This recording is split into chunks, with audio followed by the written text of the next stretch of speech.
not shy away from the difficult stuff. Sometimes I want to shake people and say, if only you understood. So join me on Jubes & Co weeknights at 6 p.m, only on GB News, Britain's news channel. Britain was once the envy of the world, but look around. A nation that no longer knows what it is or where it's going. A country that's broken. How do we fix Britain? How do we bring it back? Friday night with Matt Goodwin at 8 p.m, only on GB News. No matter the state it's in, this is our nation. Join me, Jacob Rees-Mogg, for a genuine, honest discussion on where we have been, where we are going, and where we are with the people who set the direction. Tune in to State of the Nation every Monday to Thursday, 8 to 9 o'clock, only on GB News. You want to know what's really going on in the corridors of power? Labour don't know what to do with you half the time, and that makes you quite lethal in the chamber. Get behind the headlines with Chopper's Political Podcast. Join me, Christopher Hope, as I sit down with the great and the good of British politics. We'll see where this ruling takes us. These are the stories shaping our nation. Chopper's Political Podcast, available now on all platforms. Listen in and stay ahead. In the GB Newsroom, we bring you the news as it happens. With our team of dedicated journalists across the UK. We're ready to keep you up to date with what's happening every half an hour, every single day. Bulletins here on GB News, the People's Channel, Britain's news channel.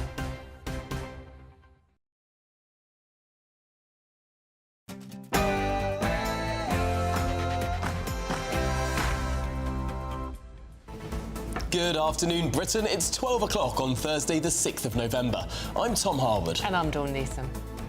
Well, the fraudster William Billy Smith has handed himself in after being mistakenly released from Wandsworth prison. But the Algerian sex offender Brahim Kaddour Sharif is still on the run.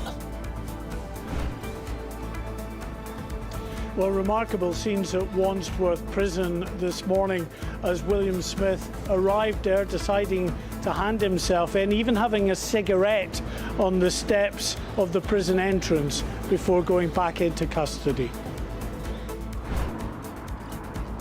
Yeah, and in the last half an hour, non-uniformed Surrey police have been here at the scene to confirm he did indeed hand himself in, and that manhunt is over. Meanwhile, electric car drivers, your free ride may be over. The Chancellor's planning a new 3p per mile charge on EVs, ending years of tax breaks and sparking debate over a pay per mile system for all motorists. Elsewhere, the BBC faces fresh bias claims, accused of effective censorship on trans issues. A leaked memo alleges its LGBT desk blocks gender-critical stories, pushing only one side of the debate. Well, the Ofcom agency has now urged a full investigation. And 700 police officers have been deployed to Birmingham to manage pro-Palestine and fight against anti-Semitism protests as Aston Villa take on Maccabi Tel Aviv tonight. Is football being hijacked by politics? And in lighter news, would you clone your dog? Well, with UK firms storing thousands of pet DNA samples for future cloning, could this be the next big thing in pet ownership?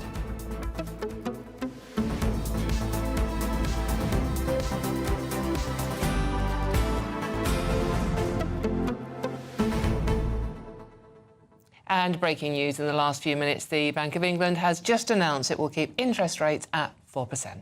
Well, this is a significant move, although a predicted one from the Bank of England.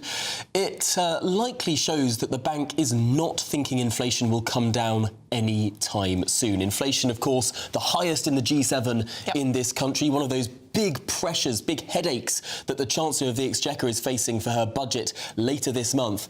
This, I think, a confirmation from the Bank of England that they are worried about inflation, because a lot of people wanted an interest rate cut. Hey, welcome to our world, Bank of England. I think pretty much everybody is worried at the moment about what is coming around the corner at the end of November in that budget, which we'll have more of later. We might even get you on a whiteboard in the corner drawing a graph. Drawing the members of the Monetary Policy Committee as we learn who voted for what, because one of the interesting things that we often see about these Bank of England interest rate decisions is whether it's a unanimous decision or whether it's a split decision. And you can glean a lot from what the bank is thinking about this and whether the bank is in line with what the Chancellor is doing.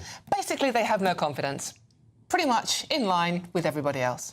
It's a shame because a lot of people were expecting... Well, I mean, if we were to look at expectations from economists a year ago, 16 months ago, just before the general election, they were expecting that by this moment interest rates would have come down faster. Now, the government always says that, well, we've had 4 interest rate cuts since we came into office. Yes, that's true. Interest rates are down on what they were in July 2024. But... are they as low as they were expected to be? Are they higher for longer than they otherwise would have been due to the higher spending and higher debt of the last budget? That is a political criticism of the Chancellor. Yeah, we've only got a 3-hour show, Tom, so we should crack on. If you want would to get you clone your dog? Pardon? Well, I don't have a dog. But I would clone... I did have a spider and I would have cloned my spider, but I didn't, in any case. If you want to talk about the economy, or cloning dogs, gbnews.com/your say and join in the conversation. But first, it's time for the news headlines with Sam Francis.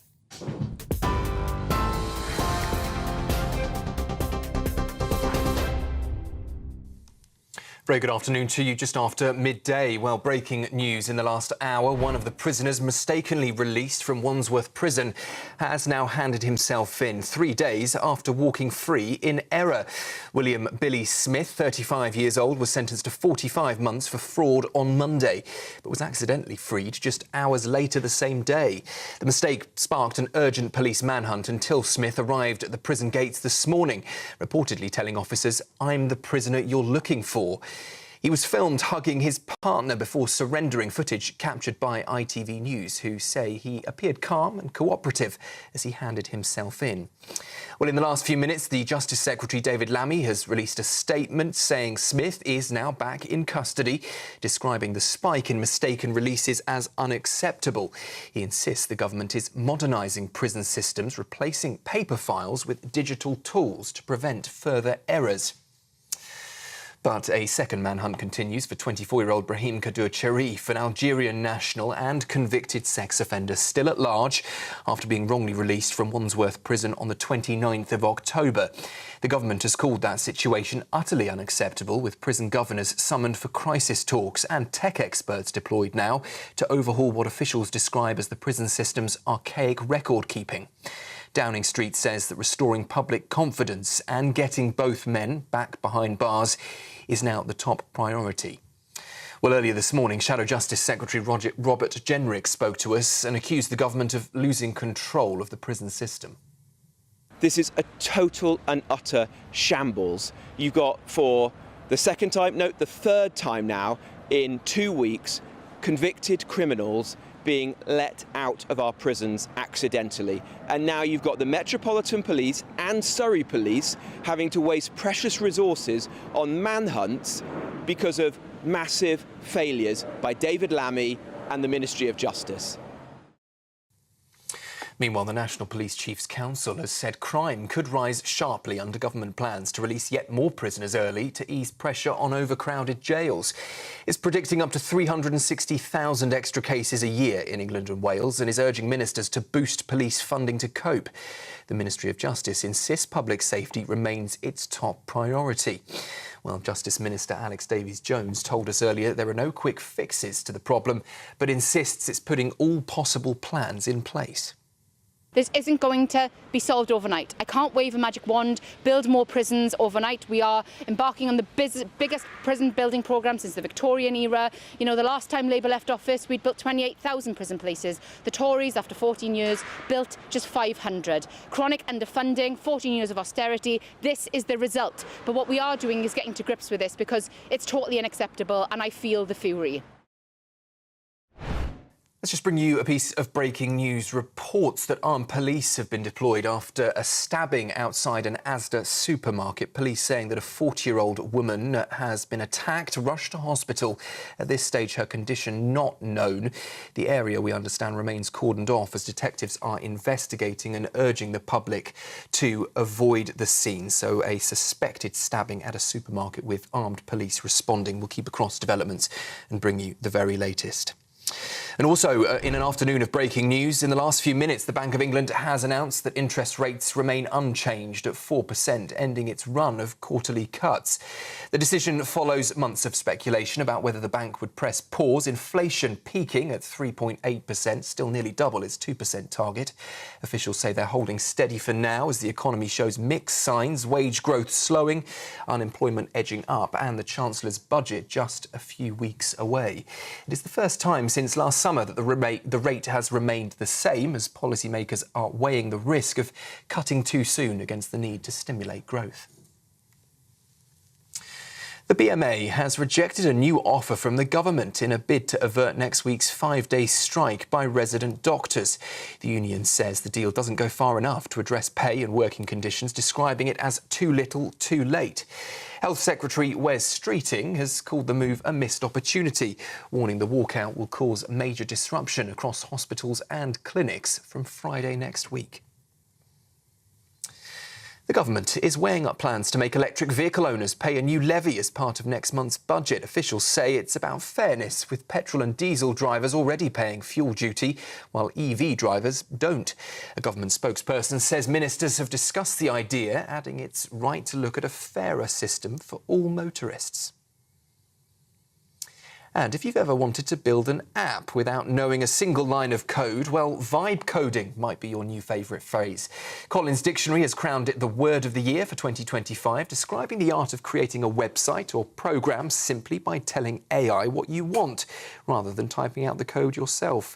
Coined by OpenAI's co-founder, the term celebrates how artificial intelligence is blurring the lines between creativity and coding, letting users, as some put it, give in to the vibes. Other contenders for top word of the year included aura farming, micro-retirement, perhaps one for Tom, and boroligarchy. But vibe coding, Collins says, perfectly captures how language is evolving alongside technology. You should see the look on Dawn's face. She's totally bemused. Those are the latest headlines. I'll be back with you shortly. Tune into GB News Radio wherever you are, online, on DAB digital radio, on TuneIn, on Radio Player and on your smart speaker. Just say, play GB News.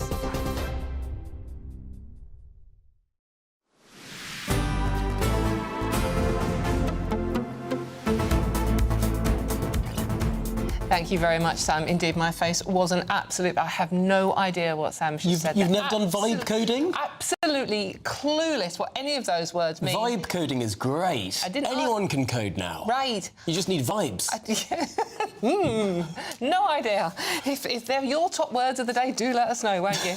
OK, let's go on to the breaking news. In the last hour, fraudster Billy Smith, who was mistakenly released from Wandsworth Prison, has handed himself back in 3 days after being freed. Well, the 35-year-old was pictured being escorted by police after a 3-day manhunt. Convicted sex offender, the 24-year-old Algerian national Brahim Kaddour Sharif, meanwhile, was freed 8 days ago and is still at large. Yeah, OK, let's go live now to HMP Wandsworth, where GB News national reporter Will Godley has the story for us. Will. Yeah, Dawn, Tom, good afternoon from Wandsworth Prison, where earlier this morning William Billy Smith handed himself in. He arrived outside the prison in a builder-trader type van. His partner was in the van and he gave her a hug before leaving the van, walking towards the prison in a blue Nike tracksuit. Outside the prison, having a cigarette before handing himself in and reportedly telling prison staff, "I'm the one you're looking for." Well, in the last hour or so, non-uniformed Surrey police officers arriving here at the prison to indeed confirm that Billy had handed himself in here at the prison. and and they have confirmed that to us in the last half an hour. They've released a statement saying that they are cancelling their appeal to help find the wanted 35-year-old William Smith, who was released in error on Monday. They thanked everyone who shared their appeal. Of course, he was released after he was sentenced on Monday for multiple fraud offences. He was sentenced at Croydon Crown Court to 45 months in prison for those offences. Well, that manhunt was launched yesterday by Surrey Police, now come to an end, but there is still a manhunt underway after a second prisoner was accidentally released from here. That accidental release took place last week on Wednesday. He was a 24-year-old Algerian sex offender by the name of Brahim Kador Sharif. He was serving a sentence for trespassing with intent to steal, but of course a convicted sex offender that the Metropolitan Police are still looking for, urging members of the public, if they see him, to call 999 and not to approach him. OK, well, Will Godley, thanks indeed for being there. And if you do spot any other accidentally released offenders, do be back in touch as soon as you possibly can. Will Godley, thanks very much indeed. I just want to read a message out from Susan here. I mean, Susan, you literally took the words out of my mouth. Susan says, "Here I am clutching my pearls in total relief. Thank the Lord I don't have to worry anymore about being handed a dodgy cheque from Wild Billy Smith. Now I only have to worry about being flashed at." Indeed. Well, let's hope there are two categories of crime here, isn't there? One is a sort of white-collar criminal who... Obviously, fraud is dreadful and awful, but I would have thought the way you deal with fraud is to fine and other sort of social punishments. The point about prison, in my mind, is to keep physically dangerous people separate from the rest of society. Yeah, and why Kador Sharif was still here. I mean, it was flashing in a children's playground as well.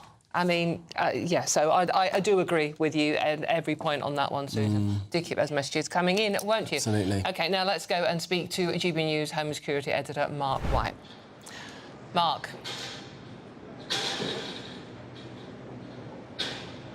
Good afternoon.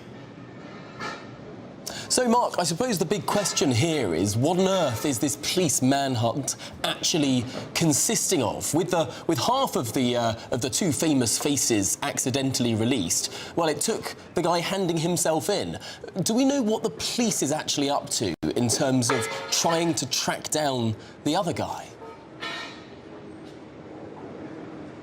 Yeah, well, what the police will be doing, of course, having only been notified at 1 o'clock yesterday afternoon, some 6 days after this man was mistakenly released by the prison authorities in Wandsworth, is trying really to catch up, because this man is 6 days of a head start on them to get potentially to those individuals, those contacts of his, perhaps within the Algerian diaspora within the UK, that might be able to offer him some help in staying at large. So what the Metropolitan Police are doing now is a matter of urgency, are of course making contacts within the Algerian community, also making contact with this man's family, his friends, his associates, following up any potential leads. CCTV trolls will be a huge part of what they're doing as well, in terms of trying to just ascertain what the movements were, but they're not helped by that, coming to the party so late and then having to look back on a timeline so far back in the distance, and then trying to piece together where he was then and where he might be now is a huge, huge challenge. And senior officers I've been speaking to here acknowledge it will be very, very difficult going forward. One of the biggest factors in helping them is the same factor that helped them during the recapture of Hadoush Kabatu, and that is the public factor. The eyes and ears of people right across the country, and in particular here in London, now that the photograph is finally out there and his name is finally out there, people can see that, digest that, and if they have perhaps seen him or have some knowledge of him, they can then get in touch with the police as they did with Kabatu. A whole week, isn't it? With Kabatu, it was different because it was literally a day or so. You know, this one has had a whole week to... We have no idea whether he's even in the country still. Yeah, it's a good point. He could well have gone over the channel the other way, because we know that people smugglers actively smuggle those that may have committed criminal offences, that want to flee the country and not go through the likes of the normal border checks. They get smuggled often in the backs of lorries across the channel for that. And in fact, we've had some recent prosecutions in connection with that very trade, in taking criminals out of the country through those clandestine means. So he could well be out of the country, but having said that, he could just have disappeared into what is a massive illegal economy in this country of 1.5 million people who are here illegally, at least here illegally, and working in the illegal economy. So, you know, there are plenty of people here that are still at large and that have not been caught. Just in the last hour or so, I brought breaking news of some research that GBNews has been doing on the number of fugitives at large in the UK. And over the past 25 years, there have, in addition, of course, to all those who've been mistakenly released, there are almost 3,000 prisoners who have been released on licence, because that is what you do in the UK as part of the sentence that's passed. You will serve a proportion of that in prison behind bars, and then you will be released on licence. Well, some almost 3,000 inmates who have been released on licence have then re-offended, have been recalled to prison, but have just disappeared, and still, after all these years, are still unaccounted for. Some will have died.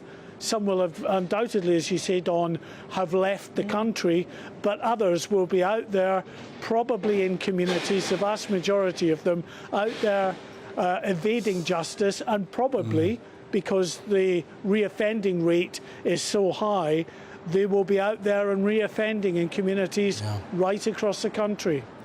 Well, Mark, an unsettling note to leave us on, but thank you indeed for being there outside New Scotland Yard for us, our Home and Security Editor, of course. Just absolutely, you really couldn't make it up, could you? If you were writing some sort of mad sitcom, you couldn't write this. No one would believe you if you were writing this story. Absolutely no one would believe you. Well, in further slightly unsettling news, coming in from the Home Office today, official figures reveal that there were a record 8,778 referrals of individuals to the government's anti-extremism scheme Prevent in the year up to 2025. That's up almost a third on the previous year. OK, so joining us now is GB News national reporter Charlie Peters to give us the full details on this, frankly, another worrying story. It is worrying, but also there are some problematic findings in here for the Prevent programme itself, because of course the programme has been under significant criticism for a number of reasons in recent years.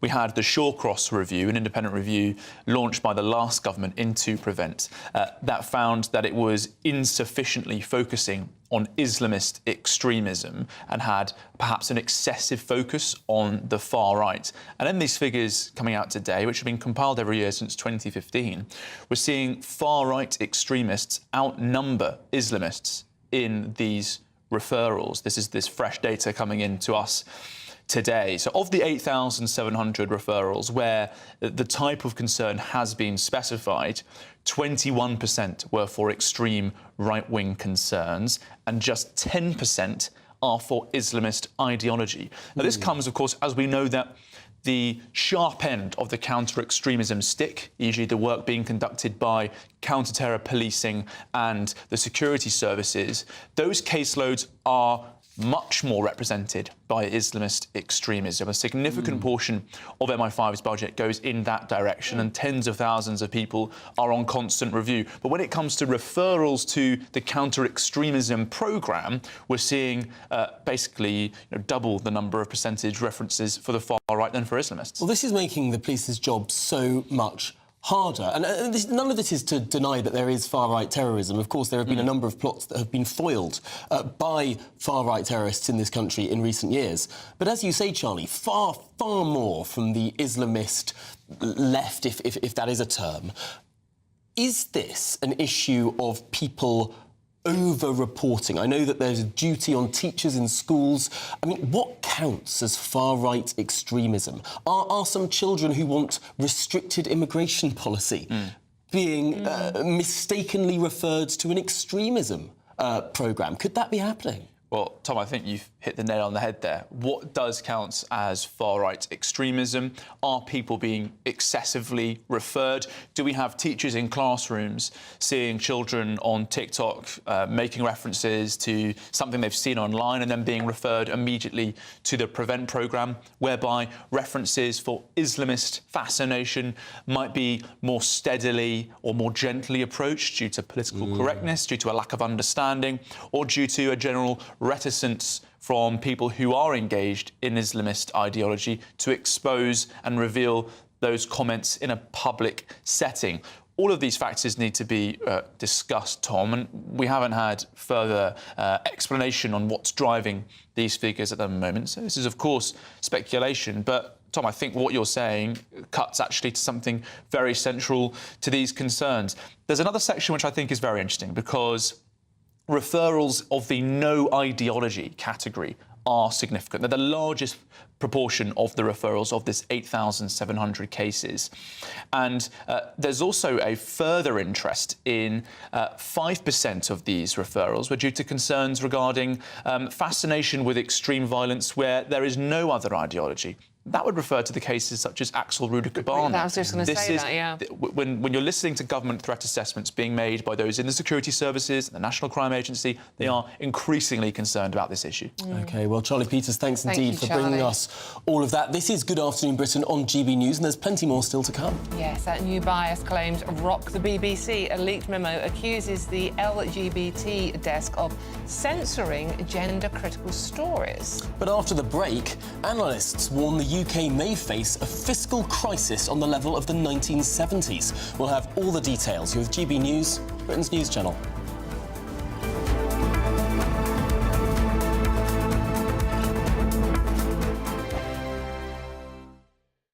Hi, I'm Michelle Dewberry, and my show is your opportunity to cut through all the noise and dive in headfirst to some robust debates. Ideas clash. Situation, because the failure is... You're deliberately avoiding my point. Nothing's held back. And if you think this is the end of it, wait for more. And we do not shy away from the difficult stuff. Sometimes I want to shake people and say, if only you understood. So join me on Dubes and Kerr weeknights at 6 p.m, only on GB News, Britain's news channel. GB News Breakfast, every day from 6 a.m. It's about this project. What are you doing with it, and what are you hoping to achieve? Hi, Stephen. Hi, Anne. Hope you're well. Hi. Yes. Well, I'm partnering with Genesis Care, which is a private healthcare company, and basically following their research, which shared that the number one fear of people who get diagnosed with glioblastoma is that they lose their memories. Now, that's obviously affects me because Tom was my brother, and his 2 points in his life was raising awareness to treatments and the power of positivity. Tom's family were called the Positive Parkers, and we were an extension of the Positive Parkers. So Genesis Care have created this campaign called the Memory Bank, which is an art installation that basically you go to. It was in the Westgate Shopping Centre in Cambridge, and now it's in the Genesis Care Centre. Just here in the UK, it's about 13,000 people are diagnosed with this sort of primary brain tumour, glioblastoma, as you were saying. Did Tom ever say that that was his greatest fear, was losing his memory? He didn't really. Tom lived in the moment. He never made us feel like he was diagnosed. He was always positive. Even in his worst days, he'd come in with a smile on his face. And what comes to mind is he'd go into an interview like this and say wonderful things about life, like such spiritual, deep messages. And I'd turn to him and I'd say, Tom, that was just phenomenal. And he'll say, like, I've no idea what I just said. GB News, the People's Channel. Westminster's full of talk, but out here, it's the real world. Am I allowed to talk now? No, that's it. This is where it matters, real people and real lives. That's what politics is all about. In fact, has Trump made a good start? No. Straight answers, no spin, and just a couple of pints. How many fingers have I got up? About 10. So join me for Lee Anderson's Real World every Friday at 7 p.m. only on GB News. The People's Channel, Britain's news channel.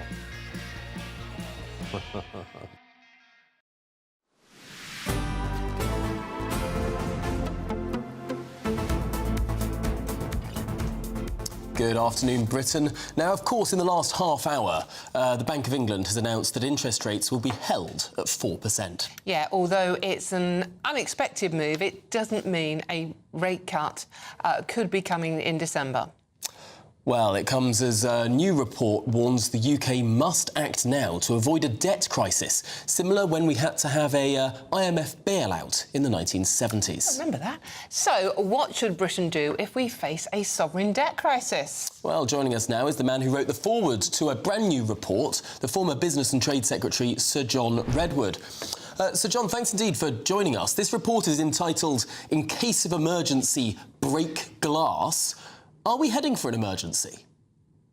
I trust not, and the purpose of the paper is to say it's eminently avoidable. Indeed, we've had a little bit of respite in the last month in the bond market, because the bond market is hoping the Chancellor is going to deliver a better budget and get the public finances under better control.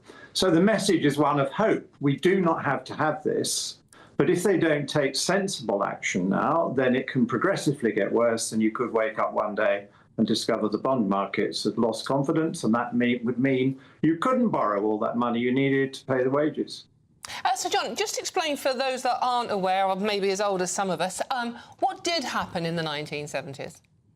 Well, in the 1970s, a Labour government came into office, spent far too much, borrowed too much, and the markets gave up on them. The pound plunged, and it wasn't possible to borrow at a sensible rate of interest. At one point, they were having to offer more than 15% to borrow longer-term money, absolutely crippling rates. And so when they were negotiating a loan, the lenders said, you've got to cut spending, you've got to put taxes up, you've got to get your budget deficit under some kind of control. So it was forced upon them, ignominy for Britain, by the IMF, normally reserved for struggling developing countries with bad governments.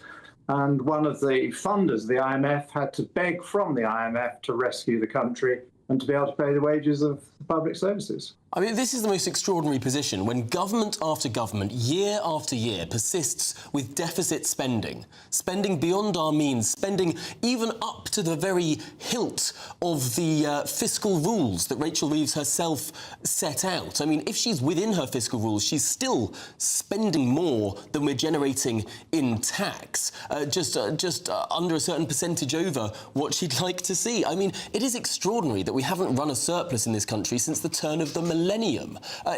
Is the course we are on sustainable in any way, shape or form?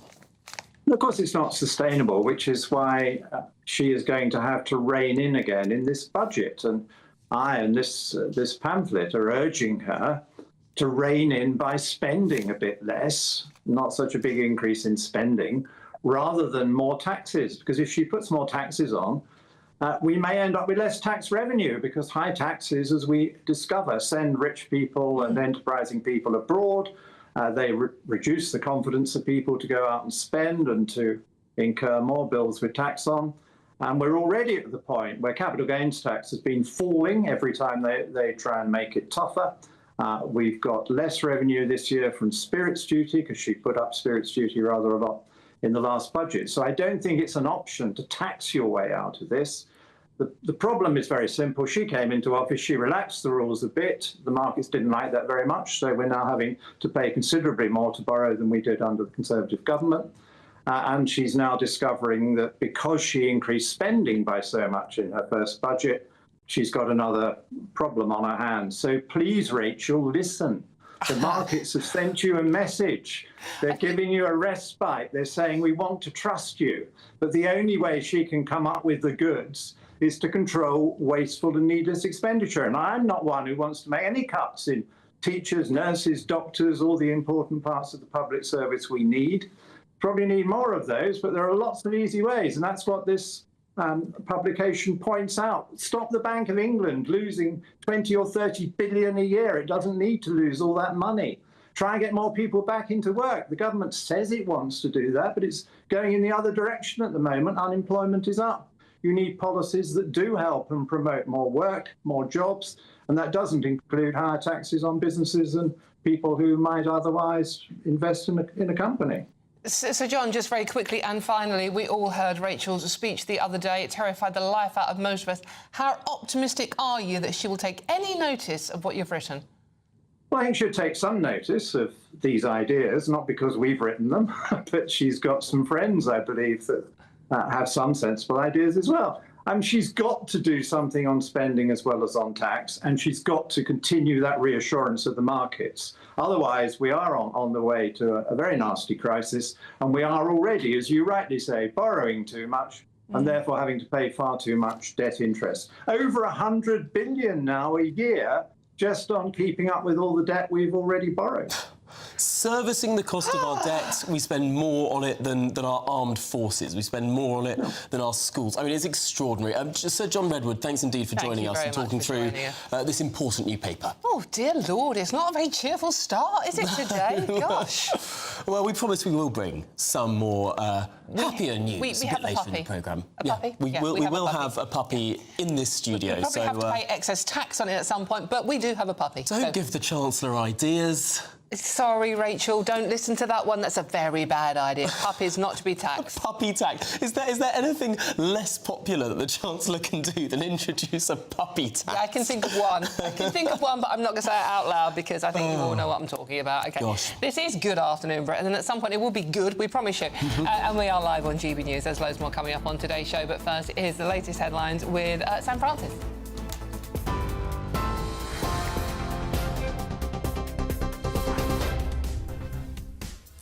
Very good afternoon to you. Just coming up to 12:35. One of the prisoners wrongly released from Wandsworth jail has handed himself in 3 days after walking free by mistake.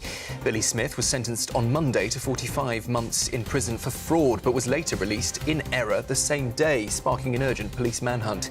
This morning, the 35-year-old told officers, "I'm the prisoner you're looking for," as he handed himself in.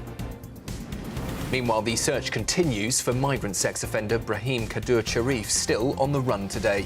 Downing Street's called the blunder utterly unacceptable, as prison officers warn Britain's jails are in meltdown. That comes as fresh claims of chaos inside the Home Office after a whistleblower alleged criminals and extremists are being granted asylum. She says staff are told to approve cases from high-grant countries, even if applicants have minor convictions. The Home Office, though, insists all claims are rigorously checked. Well, live from the Bank of England as updates and analysis come in from bank's boss Andrew Bailey giving a press conference after the Bank of England has held interest rates at 4%, ending a year of steady cuts. The bank says inflation has peaked and could fall to 3% next year, back to target by 2027. Analysts say they expect the next rate drop in December once the budget lands on the 26th of November. The BMA has rejected a new pay offer from the government, meaning next week's 5-day strikes by resident doctors is still on. The union says it's too little too late. Health Secretary Wes Streeting, though, calls it a missed opportunity and warns hospitals face major disruption from next Friday. And vibe coding is the word of the year. Collins Dictionary says it means building apps by telling AI what to do instead of writing code yourself. Among the runners-up, aura farming and micro-retirement. Welcome to 2025. Those are the headlines for now. A full roundup with the news at 1. Take the GB News family with you on any device. As long as you have an internet connection, tune into GB News anywhere on the planet. or beyond.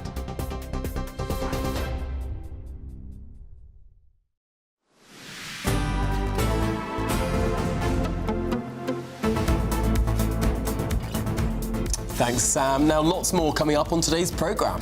Yeah, new bias claims rock the BBC. A leaked memo accuses its LGBT desk of censoring gender-critical stories. Well, all of that and much more to come. You're at the GB News, Britain's news channel.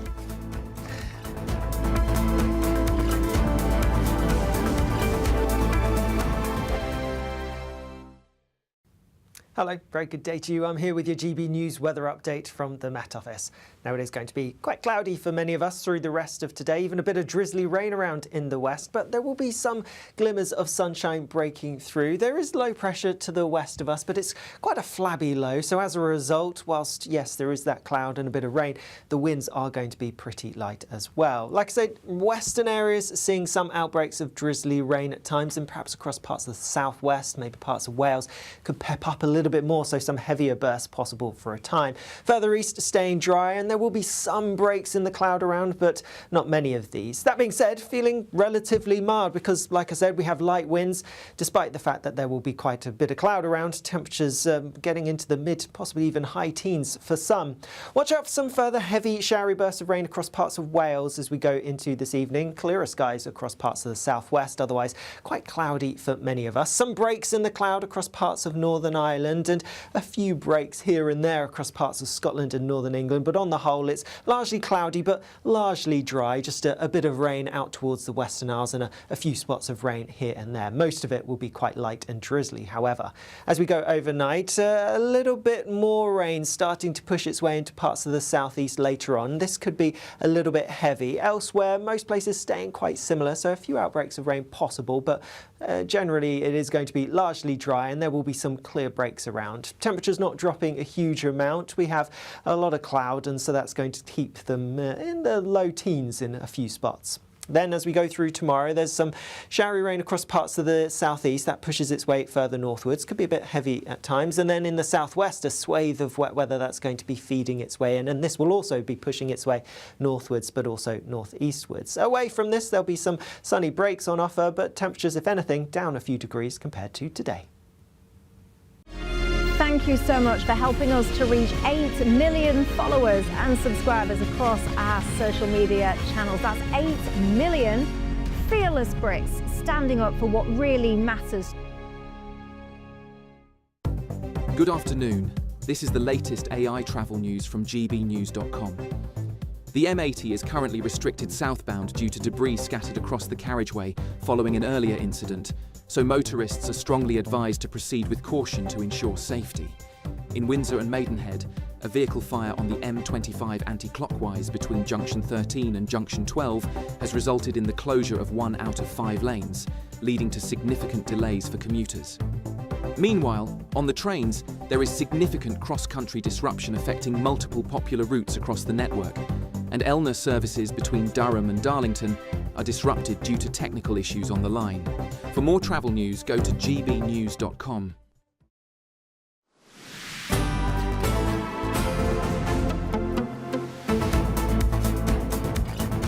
Good afternoon, Britain. It's now 20 to 1.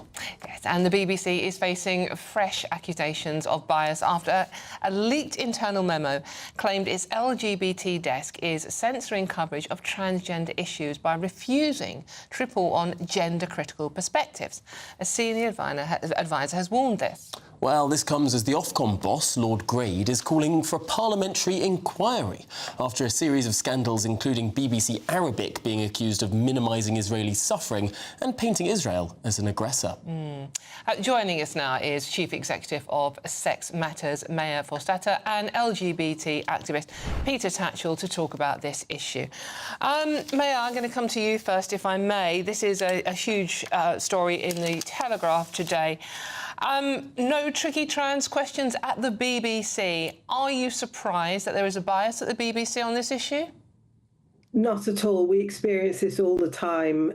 We see it in the stories that they don't cover, like the WPATH files about the leaked memos about gender doctors not knowing what they're doing. We see it in the stories that they do cover, like crimes, where you have a trans-identified man committing a crime and they report it as a woman.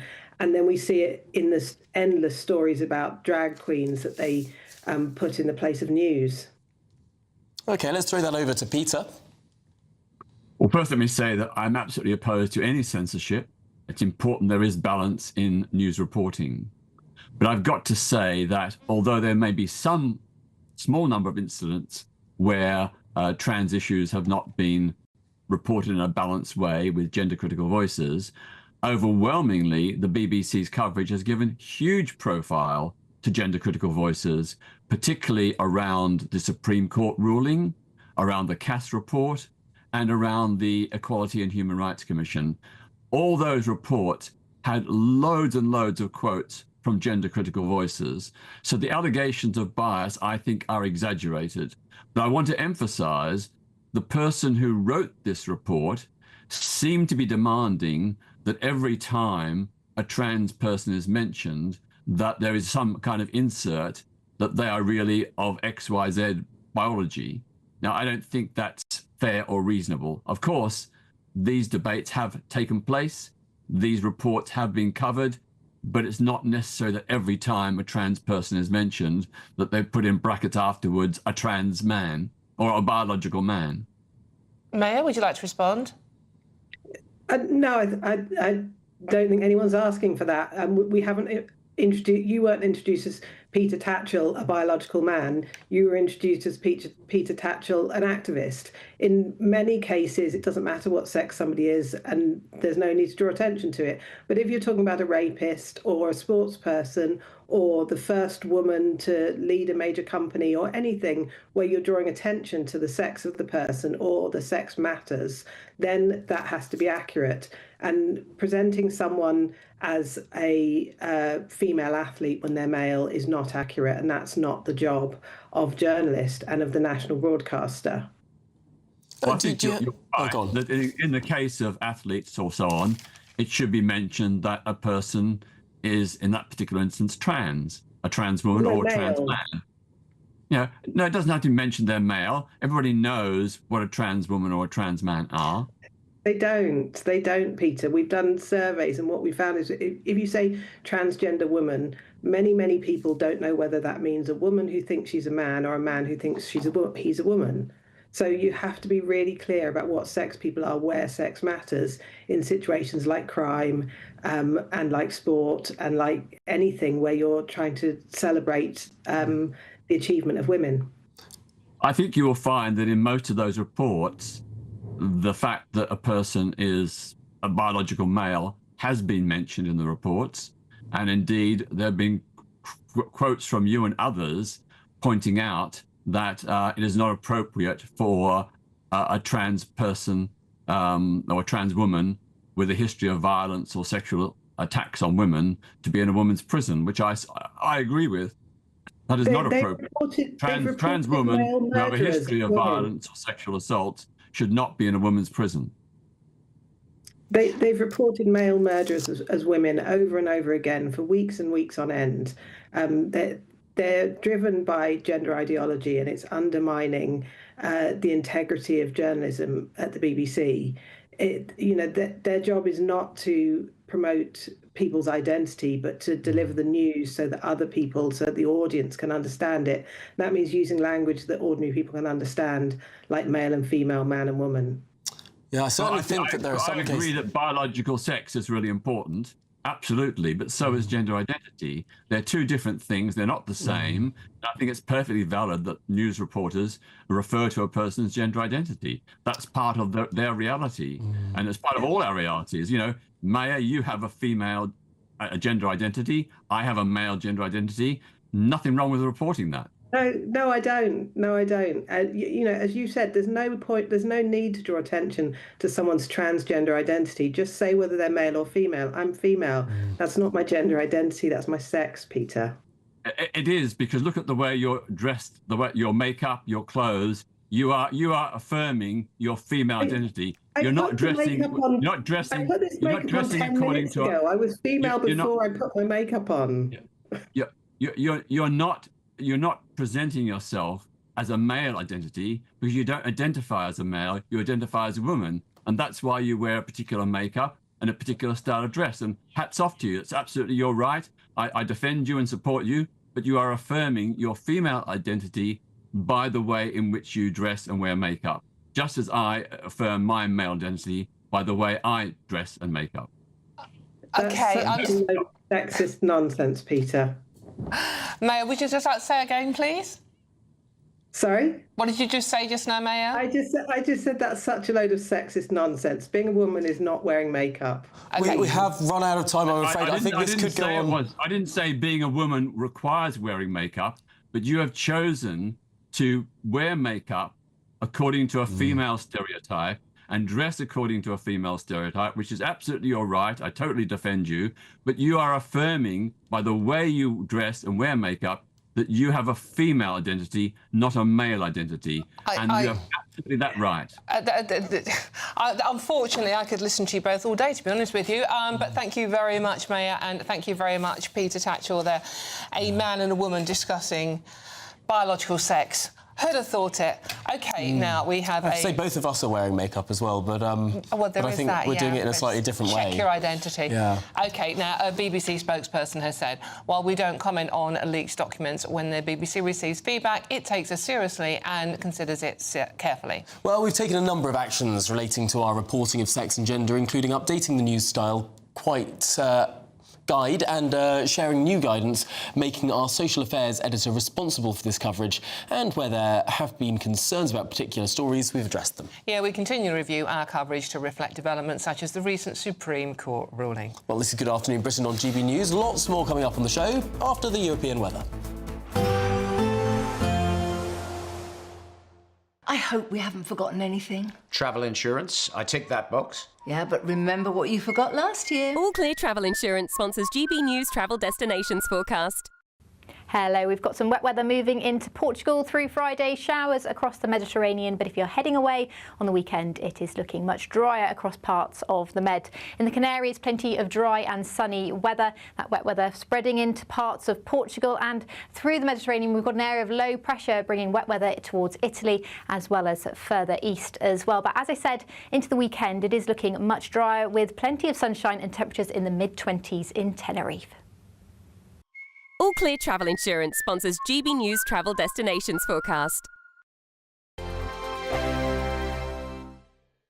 At GB News, we love to hear from you, our loyal community. So drop us a line at gbnews.com/yoursay. There you can talk to each other and also to the presenters live on air. gbnews.com/yoursay, because GB News is your channel, Britain's news channel. Mornings don't have to be tiresome, especially if you have the right company. Wake up to news as it happens, opinion and debate, and of course, a little bit of entertainment too. Because when the kettle's on, we're on.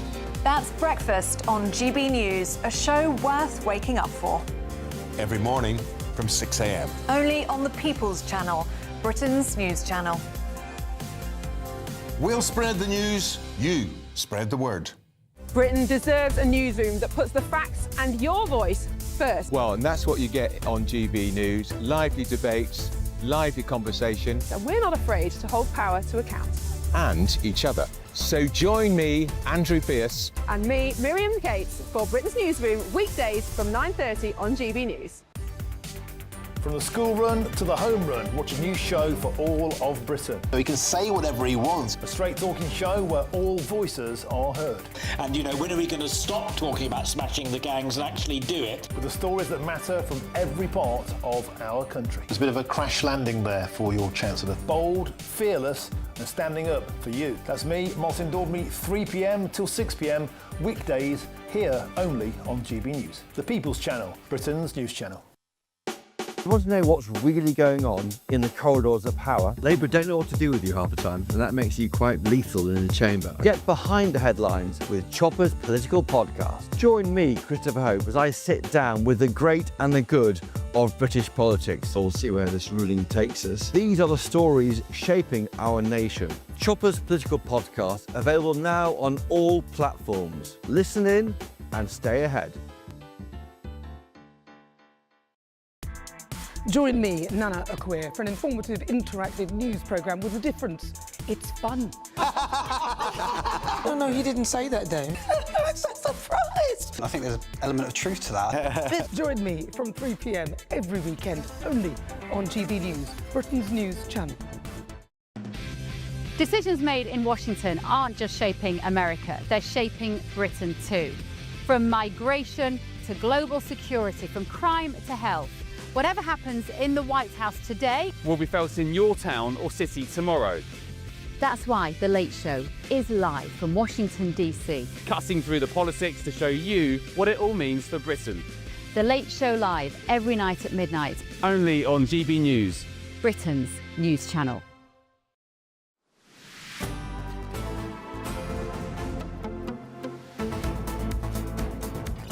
Good afternoon, Britain. It's just gone 10 to 1, and tonight the BBC is airing one of the most popular programmes of the year. Yes, it's the final of the celebrity Traitors, and here to give us his take on this year's finalist is former Traitors contestant Theo Main. Theo, good to see you. Right, cracking, ratings-busting show. What are you making of it? It's iconic, to be fair. I thought it would be...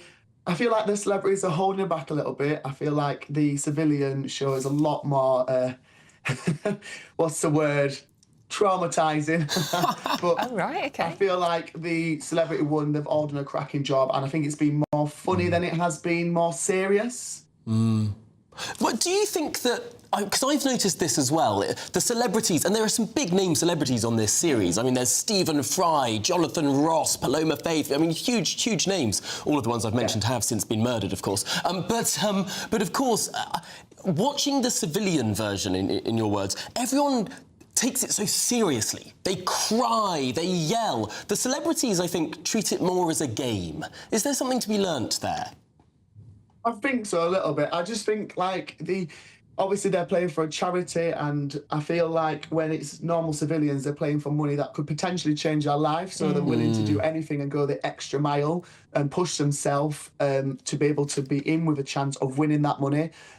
So I definitely feel like the civilian one is a lot more cutthroat as they're wanting to win the cash, whereas celebrities, we all know they might be a bit better off than normal folk, but I think it should be still played the same, because if I was in there as a celebrity and my chosen charity would be the Brain charity, and I would go to town just to win that money for them because it's so close to my heart. So yeah, I feel like they've been holding back. OK, Theo, what effect did it have on you being in the show as an ordinary person? I mean, it's changed my life. I'm very grateful for that. I'm very much a person... wear my heart on my sleeve. That's why it was an emotional run for me, because it took a toll on me. The mental health and the stuff, the welfare was very top notch. They looked after us. You do have to be a certain type of person to go in there. You have to be thick-skinned, otherwise you're not going to last at all. And I learned a lot about myself, and I think I am now a thick-skinned person, and I will go and put myself in any challenge. Now, quickly, before we let you go, there was one thing this series that I really noticed, and it's when Stephen Fry said, hang on, every night the traitors go up to the tower, they get less sleep than the rest of the contestants. And he noticed one of the traitors that they all dropped it and no one went after it after that point. But is there a difference in the amount of sleep that the traitors get versus the contestants? What goes on behind the scenes? As a faithful, I wouldn't be able to comment on that. I do know, obviously, they film. We get taken to our individual lodgings one by one after filming stopped, so they definitely obviously be taken to the turret to continue filming. So my guess would be that they would be filming later than others. So yeah, I mean, the way we enter breakfast on a morning, we go into different stages. Therefore, the traitors might get a lie-in, because we're obviously coming into the breakfast room at different times. So the traitors that have been filming longer than us might obviously have a bit of extra How far away sleep. are the other lodgings? Off the top of my mind, it was a long drive. It was a long drive, but the individual lodgings were lovely, and that's all I can say on that one. Theo, just quickly, who's going to win? Cat Burns for the win. Brilliant. Amazing. Well, Theo Main, thanks indeed for joining us, former Traitors contestant. And yeah, I think we'll both be watching this evening, won't we? I think lots of people will. Well, this is Good Afternoon Britain on GB News. Lots more still to come on today's programme, so don't you move a muscle. We'll have the very latest on that manhunt from HMP Wandsworth.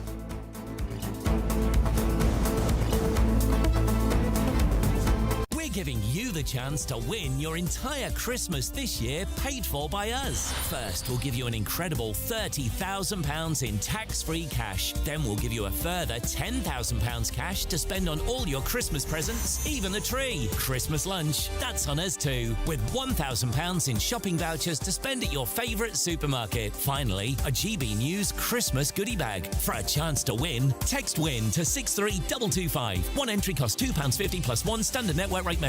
Or text BONUS to 63225. 5 entries cost £5 plus one standard network rate message. Go to gbnews.com/win. Entries start at £2.50. Call 0903 686 3232. Calls cost £2.50 plus your network access charge. Or post your name and number to GB 17 PO Box 8690 Derby DE1 9TT. UK only. Entrance must be 18 or over. Lines close at 4 p.m. on the 28th of November. Please check the closing time if listening or watching on demand. Martin Daubney, weekdays from 3 p.m. Well, we say small flag. It was 30 feet across, 24 feet high. But, so I suppose it's relative. But it had a brand through the middle of it, or a campaign really, says flytheflag.uk. Yeah. Because if we just put up a Union flag, then people would just go, a Union flag. Oh, by the way, I'm just going to correct that. Everybody tries to pull you up, but it's not a Union Jack. Well, I decided we all know it better as the Union Jack. No other country has got a Union Jack. They've got a flag of the country. So I'm no longer going to accept people trying to pull us up for that. Yep. But anyway, so we put it on there so that people would identify that we're trying to do something, not just another flag. Yeah.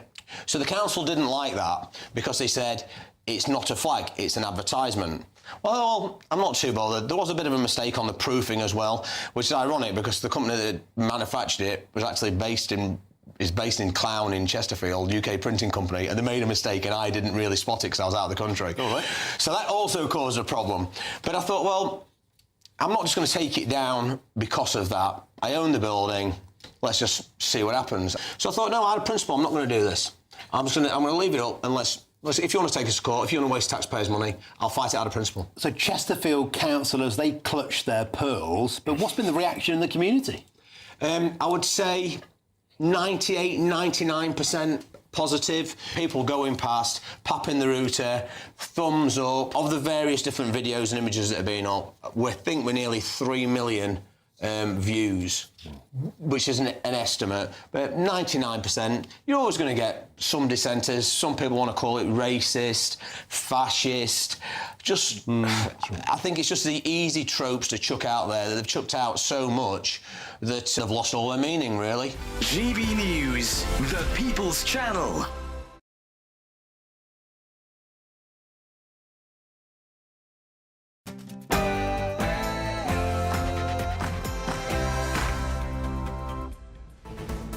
Good afternoon, Britain. It's 1 o'clock on Thursday, the 6th of November. I'm Tom Harwood. And I'm Dawn Neeson. Our fraudster William Billy Smith has handed himself in after being mistakenly released from Wandsworth prison. But Algerian sex offender Brahim Kadar Sharif is still on the run. And it is that second man, the Algerian illegal immigrant, that is going to be much harder to find. He's had a 6-day head start. Yeah, Billy Smith handed himself in here at Wandsworth Prison, smiling as he hugged his partner for the last time. Elsewhere, electric car drivers, your free ride may be over. Yes, the Chancellor's planning a new 3 pence per mile charge on electric vehicles, ending years of tax breaks and sparking debate over a pay-per-mile system for all motorists. And massacres of Christians in Africa's forgotten wars as atrocities mount in Sudan and Nigeria. Why is the West silent?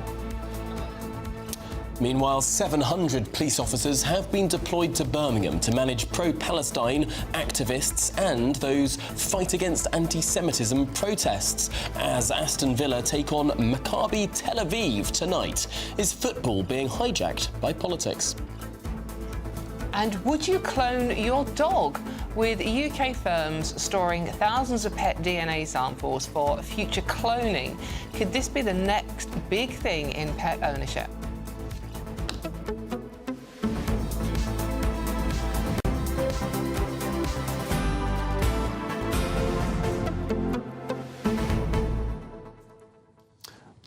I quite like cloning. Random conversations you have with Tom Harwood when you're working with him, right? Okay. Yeah. Okay, you quite like cloning. Yeah.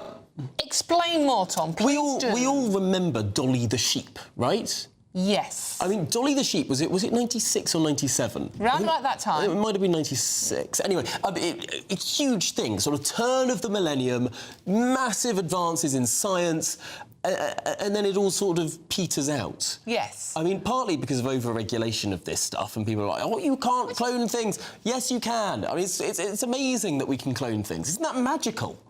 Would you clone a person? We had this discussion a little bit earlier. I'm certain... Did you? With who? No, we both had this discussion, didn't we? No, I did. Yeah, we're not about cloning people. Ah, no, we didn't. See, I'm certain that there are cloned people. Or did I clone you and forgot about it? No, I mean, here's the thing, right? We've had the technology to clone animals for 30 years. Yeah. Are you telling me that Xi Jinping hasn't cloned himself? That somewhere out in outer Siberia, Vladimir Putin doesn't have a cloning programme? Are you telling me that somewhere in some wealthy and less regulated society there has not been one single solitary human out of the 7 billion on this planet cloned? I'm telling you there has. You're probably right. I mean, we could clone, I don't know, Rachel Reeves, Keir Starmer, couldn't we? Any of those. Please send your suggestions in. Someone in the newsroom said that perhaps Donald Trump could clone himself and then he could actually run for a third term of being president. There are so many ways this conversation can go, but I'm definitely not going there. gbnews.com/your say. Join in the conversation. We are talking about people cloning pets rather than people, but, as Tom said, do we really know that it hasn't already happened? Well, it does happen with pets. There are services in America that will clone your beloved pet so that you can have a pet with exactly the same personality types and all the rest of it for the rest of your life. And do you know someone who has cloned his beloved pet that died in 2017 and now has 5 clones of that pet? Go on. Javier Milei, the president of Argentina. It's just weird. I'm sorry, it's just weird. I'm not going to clone anything, right? OK, least of all my co-presenters. But let us know what you're thinking about all the subjects we're talking about today, the fun stuff and the serious stuff, of which there is a lot around. But first, let's get the news headlines with Sam Francis.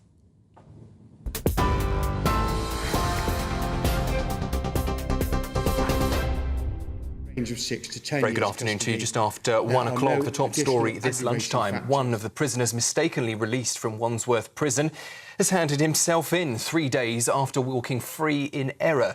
William Billy Smith, 35 years old, on the left-hand side of your screen there, was sentenced to 45 months for fraud on Monday, but was accidentally freed just hours later. The mistake sparked an urgent manhunt until Smith arrived at prison gates this morning, reportedly telling officers, "I'm the prisoner you're looking for." Justice Secretary David Lammy has released a statement saying Smith is now back in custody and described the spike in mistaken releases as unacceptable.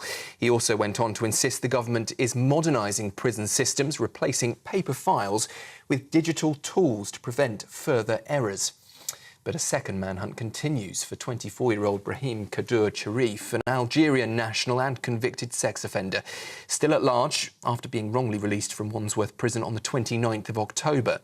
The government has called the situation utterly unacceptable, with prison governors summoned for crisis talks, and tech experts also deployed to overhaul what officials have described as the prison system's archaic record-keeping. While Downing Street says restoring public confidence and getting both men now behind bars is their top priority. Earlier this morning on GB News, Shadow Justice Secretary Robert Jenrick spoke to us and accused the government of losing control of the prison system.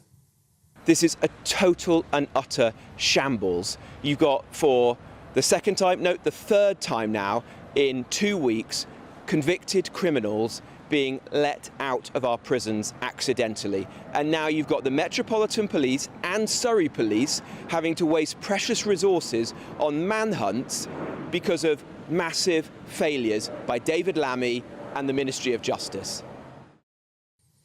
That comes as the National Police Chiefs Council has said crime could rise sharply under government plans to release more prisoners early to ease pressure on overcrowded jails.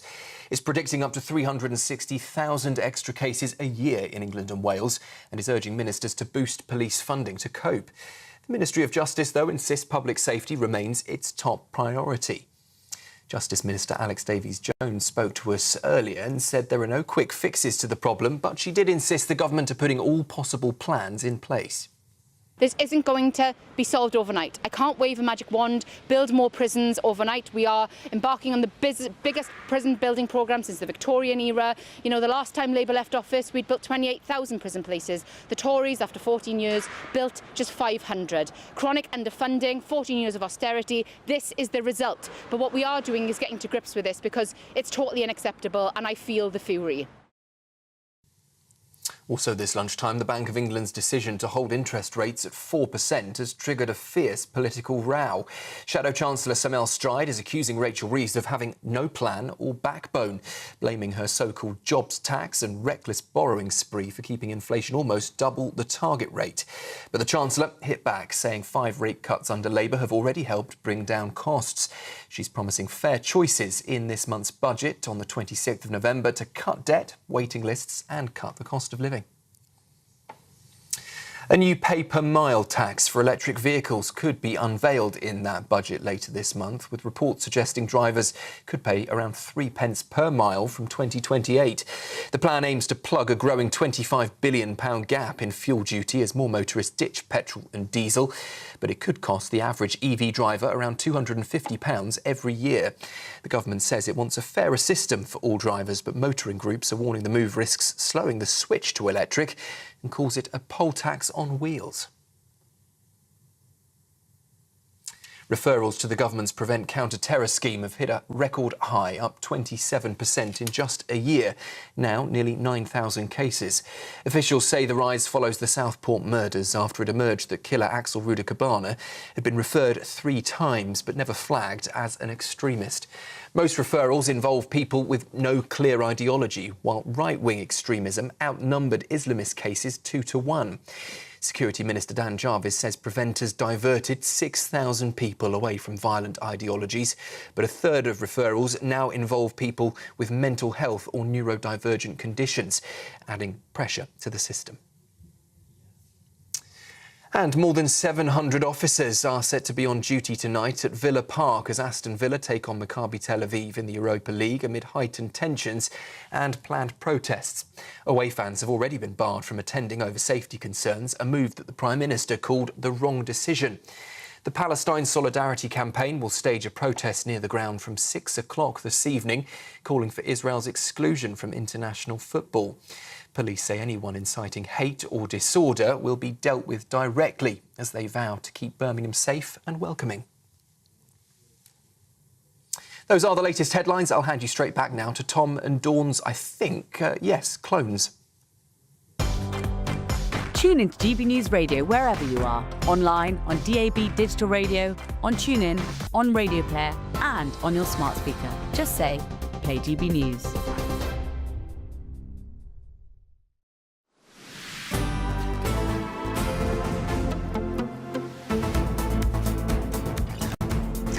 Good afternoon, Britain. It is 10 minutes past 1. Who knows? Who even knows what day it is? Well, it's Thursday. It is a Thursday. Yes, absolutely. We're just we're talking clone dogs. We were actually just looking at Javier Milei, the president of Argentina, and his 5 cloned dogs. All with exactly the same dog. Yeah. Any case, we'll come to that later, shall we? Magical. Breaking news. In the last hour, fraudster Billy Smith, who was mistakenly released from Wandsworth Prison, has handed himself back in 3 days after being freed from that jail. Well, 35-year-old Billy Smith was pictured being escorted by 3 police officers after a 3-day manhunt. Meanwhile, convicted sex offender 24-year-old Algerian national Brahim Kaddour Sharif was freed 8 days ago by mistake and is still at large. OK, let's cross live to HMP Wandsworth now, where GB News national reporter Will Godley. Will, quite astonishing scenes of this prisoner just walking back into the jail, having a cigarette, kissing his girlfriend goodbye. That's it, handing himself back in. Yeah, well, he doesn't know when he will next be free on the streets, maybe coming sooner than he might expect, judging by what's happening here so far. But he arrived in a Traitors van. He got out of that van, hugged his partner. He was wearing a blue Nike tracksuit, then walking away from that van towards the prison behind me, having a final cigarette on the outside before handing himself back into prison staff inside this prison behind me. And a little bit after that, ununiformed Surrey police officers arrived here to confirm that Billy Smith had indeed handed himself back in, bringing to an end this manhunt. Of course, he was accidentally released from HMP Wandsworth here on Monday, on the same day that he was sentenced to 45 months for several fraud offences at Croydon Crown Court, and he is now back behind bars. Reacting to that news, David Lammy said on X that the spike in mistaken releases is unacceptable. We're modernising prison systems, replacing paper with digital tools to cut errors. We're working with police to recapture Brahim Kador Cherif. Of course, he is the 24-year-old Algerian man who has been convicted of being a sex offender. That's not why he was serving time in here, but still on the loose. He was accidentally released last Wednesday. Unclear why it's taken the prison here so long to tell Metropolitan police officers that they had accidentally released him. They found out for the first time on Tuesday this week, and since then their manhunt has been underway. Thank you very much, Will. OK, that is GBNews national reporter Will Godley there outside HMP Wandsworth. OK, now let's go to Home and Security editor Mark White. Mark, we still have what some would say is the more dangerous of these two escaped convicts, let-go convicts, more correctly, on the run. Is there any update on what's happening with that case? No, this is a much more challenging proposition for Scotland Yard because this Algerian illegal immigrant has a 6-day head start on the Metropolitan Police before they were informed yesterday lunchtime. And then, of course, it took a good few hours after that the next day before, of course, we got the pictures, or later that evening, I should say, before we got the picture out to the public. And then the public were able to join in the hunt, the manhunt, which is often helped by the great British public. Remember Hadush Kabatu, when he was captured, that was because a member of the public had seen him up in North London by a bus stop, had called the police. They were on scene very quickly and were able to detain him. And this young man here, you can see this is him being arrested by police in September on these charges of effectively aggravated burglary or aggravated trespass with a view to stealing. He was awaiting a trial process on that. But there are 10 other crimes that are linked to this individual, either convicted of or that he is awaiting trial for, and they include assault on a police officer, another assault by beating, possession of Class A drug cocaine, and the sexual offence that we know about as well, and as well as burglary too. So a list of criminal offences against this individual. It is the belief of the Metropolitan Police that he, unlike Billy Smith, is not going to willingly hand himself in. He's had a week already and has clearly not done that. So he is moving to try to evade the police by the way it looks now anyway. Shocking thing about this particular case is the Home Office have been aware of him as a visa overstayer, as they put it, and working on deporting him since February 2020. I mean, how is he even still here? No, you're absolutely right, Dawn, and that's an issue we should explore because clearly the MOJ are getting a complete and utter kicking today, and understandably so, because of the mess around the criminal justice system. But there's this other issue around the timely removal of illegal immigrants. And let's call him what he is. He's an illegal immigrant. They like to use the nicer term of visa overstayer. But if you break into this country in a boat, come in the back of a lorry, or you come on a visa with the sole purpose of overstaying and working here illegally in the grey economy, the black economy, the illegal economy, whatever you want to call it, you are an illegal immigrant. That's what he was. He was in the process of being removed.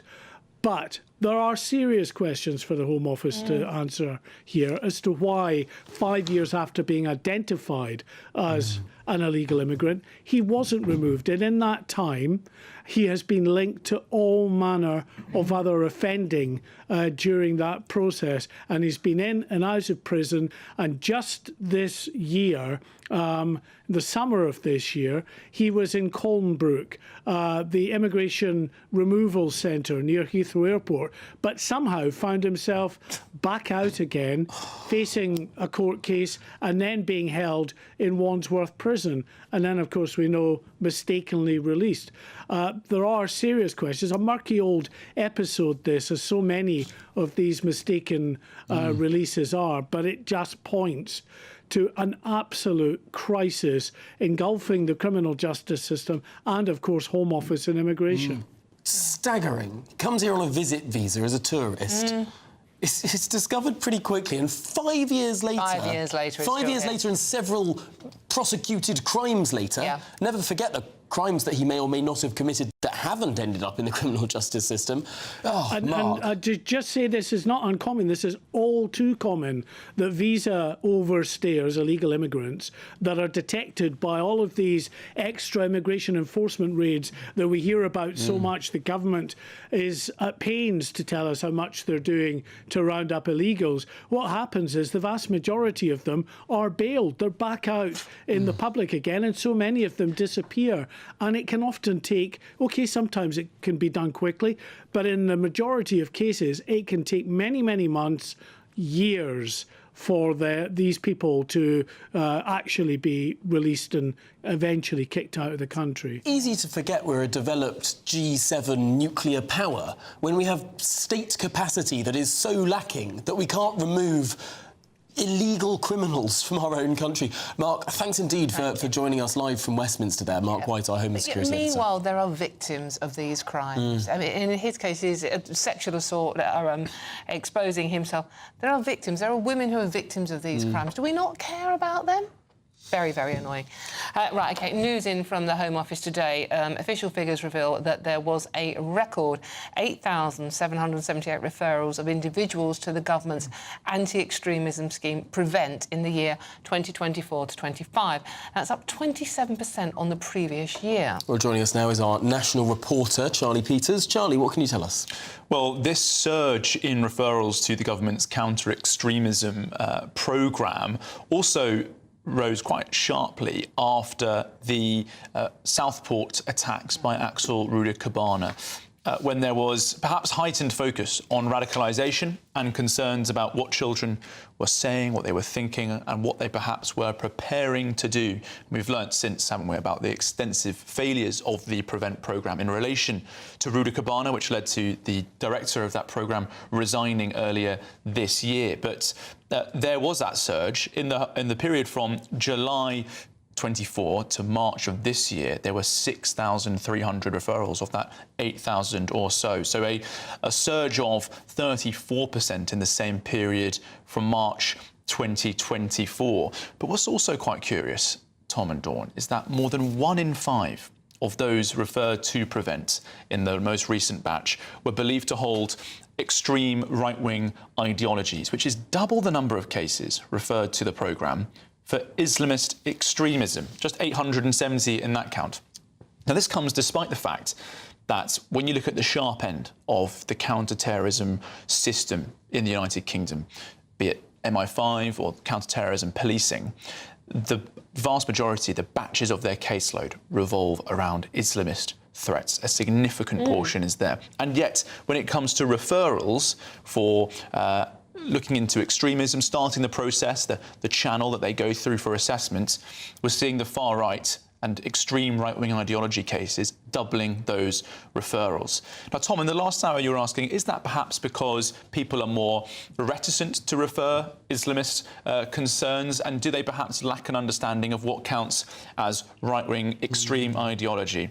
Well, I think you're onto something with that, and in the hour since, I've just been reflecting on some of the ideas and concerns that Prevent has raised in the past. And here's a bit of a classic one from June this year. Concern over mass migration is a terrorist ideology, according to the government's anti-radicalisation programme. Now, official documents, a training course that was put on the government's website for Prevent, listed cultural nationalism as a belief that could lead to an individual being referred to the de-radicalisation scheme. That includes a conviction that Western culture is under threat from mass migration and a lack of integration by certain ethnic and cultural groups. Staff on a training course were told that. So if you believe that, that is a threatening ideology, a terrorist ideology that needs to be assessed through the counter-extremism programme. I think we need to refer half the country. Well, Shabana Mahmood, for a start, she's worried about immigration. So basically, just the bottom line is, if you are worried about mass, uncontrolled, illegal immigration into this country, that could have you down as a far-right terrorist. More or less, yeah. That's what the Prevent programme has said in its training. This genuinely does make us less safe.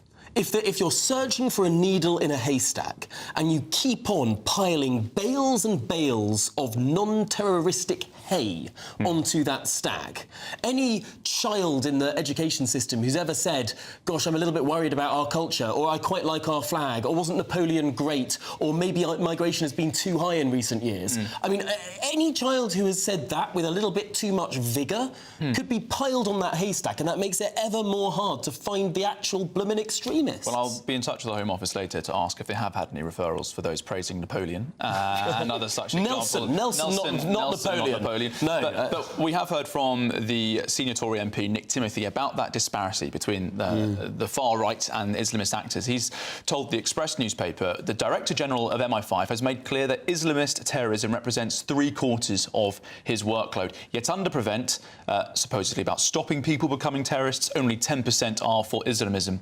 This shows what we already know, he says. Prevent has gone badly wrong and needs to be better targeted. This, of course, comes after the Shawcross report, an independent review of Prevent that found that there was a nervousness about engaging with Islamist threats. For those who agree with Shawcross' assessment, today is potentially some more unsettling findings. We need to ask now, how do we prevent? Charlie, thank you very much. I mean, that is astonishing. Let us know what you think of that one at gbnews.com/your say. Now, it's never too early to think about the festive season. How would you like to have your Christmas on us this year? Yes, here's all the details you need to be a festive winner. We're giving you the chance to win your entire Christmas this year paid for by us. First, we'll give you an incredible £30,000 in tax-free cash so you can have a brilliant new year. Then we'll give you a further £10,000 cash to spend on all your Christmas presents, the decorations, even the tree. Christmas lunch, that's on us too, with £1,000 in shopping vouchers to spend at your favourite supermarket. Finally, a GB News Christmas goodie bag. And the best news? You'll get it all in time for the big day. For a chance to win, text WIN to 63225. One entry costs £2.50 plus one standard network rate message. Or text BONUS to 63225. 5 entries cost £5 plus one standard network rate message. Go to gbnews.com/win. Entries start at £2.50. Call 0903 686 3232. Calls cost £2.50 plus your network access charge. Or post your name and number to GB17 PO Box 8690 Derby DE1 9TT. UK only. Entrance must be 18 or over. Lines close at 4 p.m. on the 28th of November. The winner may be contacted live on GB News, week commencing the 8th of December. Please check the closing time if listening or watching on demand. Good luck.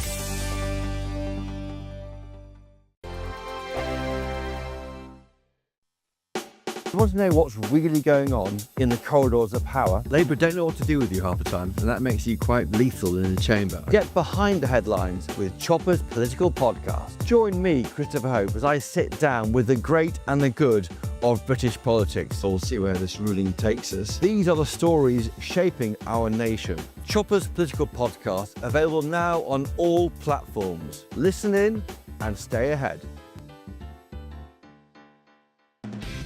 Decisions made in Washington aren't just shaping America, they're shaping Britain too.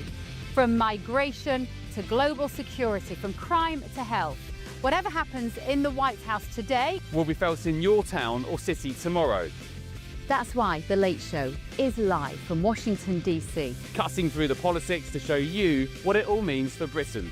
The Late Show live every night at midnight. Only on GB News, Britain's news channel.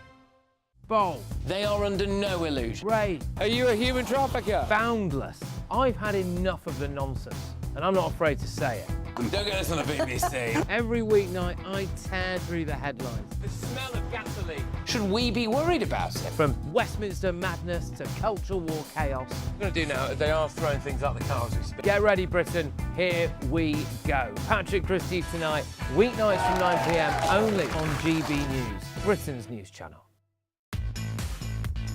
5 hosts, 5 opinions, 5 fearless debates, 5 unfiltered takes on the day's news. 5 reasons not to be anywhere else on Saturday night. This is the Saturday 5. You got me good there. Britain's biggest Saturday night TV show. It's not a bad brand. Yeah. Uncensored. Very, very racy tonight. On the unpredictable. What did she say? Can you translate it for us? And always entertaining. And how can a country go from being led by William Wallace Saturday nights from 6 p.m. only on GB News, the People's Channel. Britain's news channel. You're going to want to stay tuned, trust me. No matter the state it's in, this is our nation. Join me, Jacob Rees-Mogg, for a genuine, honest discussion on where we have been, where we are going, and where we are with the people who set the direction. Tune in to State of the Nation every Monday to Thursday, 8 to 9 o'clock. Only on GB News. Hi, I'm Michelle Dewberry, and my show is your opportunity to cut through all the noise and dive in headfirst to some robust debates. Ideas clash. Situation, isn't it? No, because the failure is you're deliberately avoiding my point. Nothing's held back. And if you think this is the end of it, wait for more. And we do not shy away from the difficult stuff. Sometimes I want to shake people and say, if only you understood. So join me on Jubes & Co. weeknights at 6 p.m. only on GB News, Britain's news channel.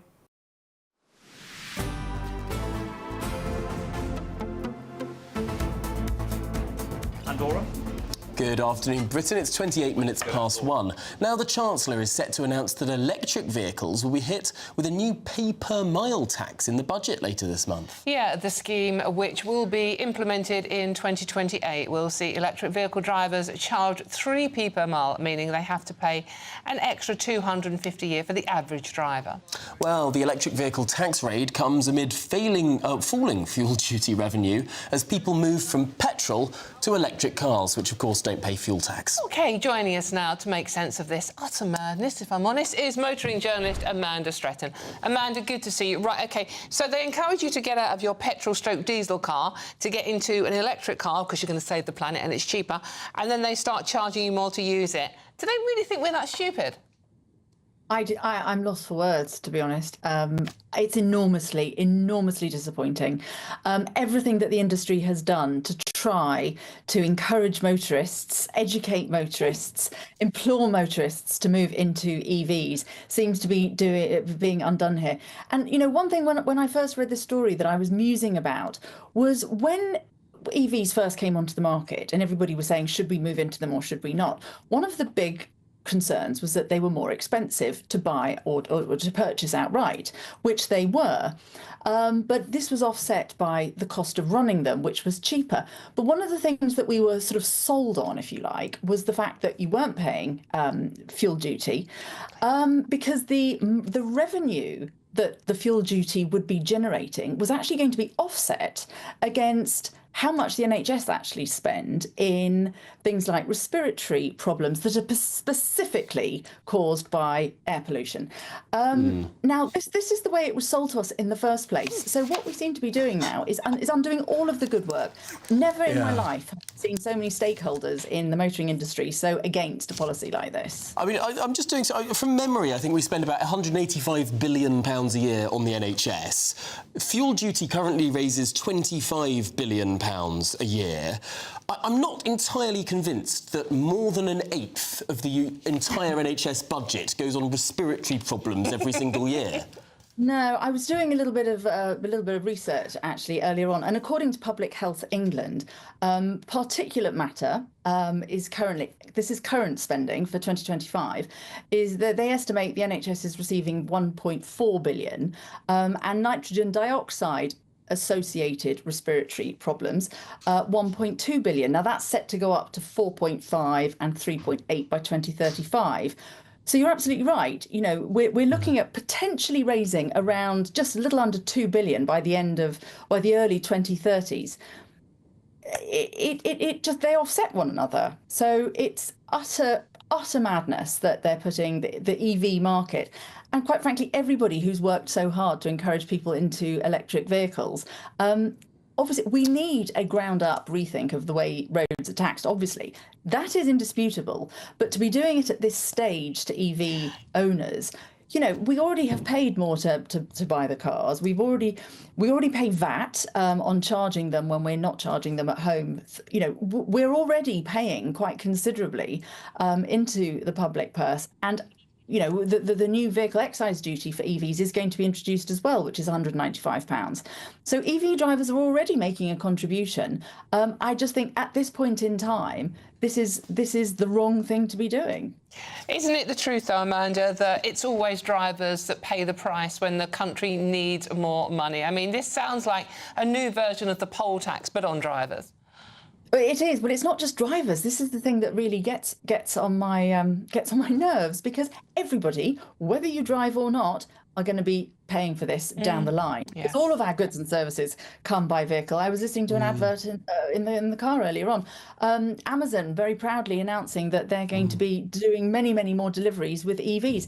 Yeah. Now that of course is going to be, if they're now being charged extra, that is going to be passed on to the consumer. But just to put the other points, I drive a petrol car. I pay a ridiculous amount of tax. I think it's more than half the cost of every time I fill up is tax.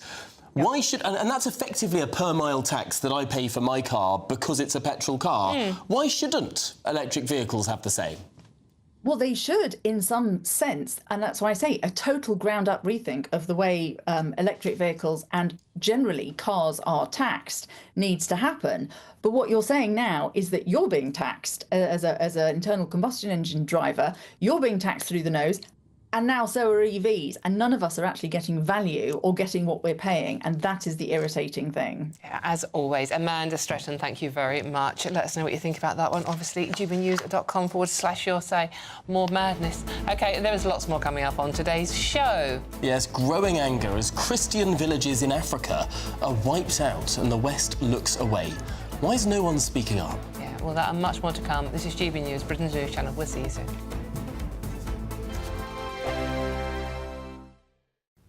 Hello, very good day to you. I'm here with your GB News weather update from the Met Office.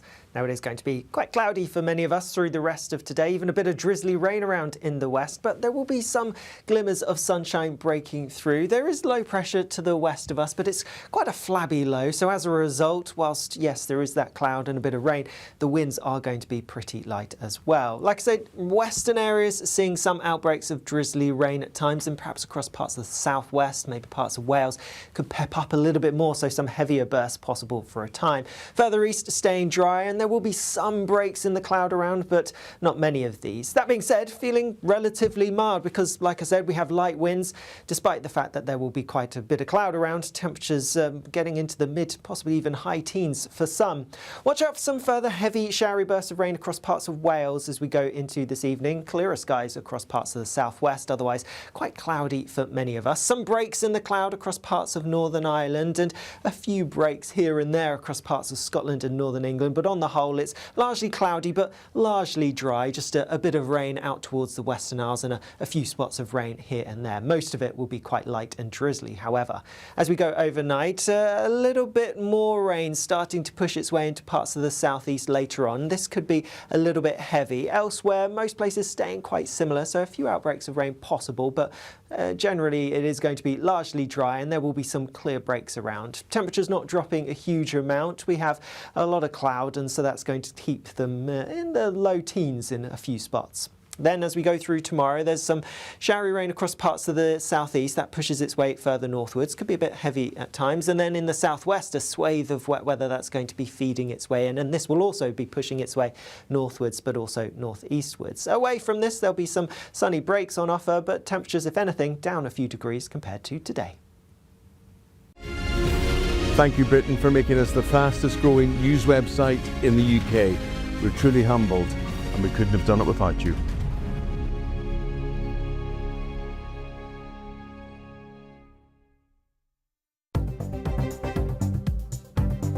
Good afternoon, this is the latest AI travel news from GBNews.com. Motorists on the M73 southbound should expect disruptions as all exits at Junction 2 are closed. Northbound travellers are advised to use marked diversion routes due to roadworks. A 7.5-tonne weight restriction is still in place on the M48. In Worcestershire, congestion persists on the M5 northbound due to an overturned vehicle, with 2 lanes closed, expected to clear by 2:45 p.m. Swindon's A419 southbound is delayed due to a lane closure from a vehicle breakdown. Plan journeys accordingly to reduce inconvenience. For more travel news, go to gbnews.com.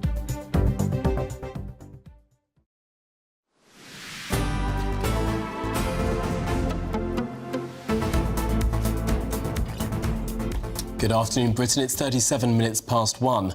Now, Donald Trump has issued a fresh warning to Nigeria over attacks on Christians.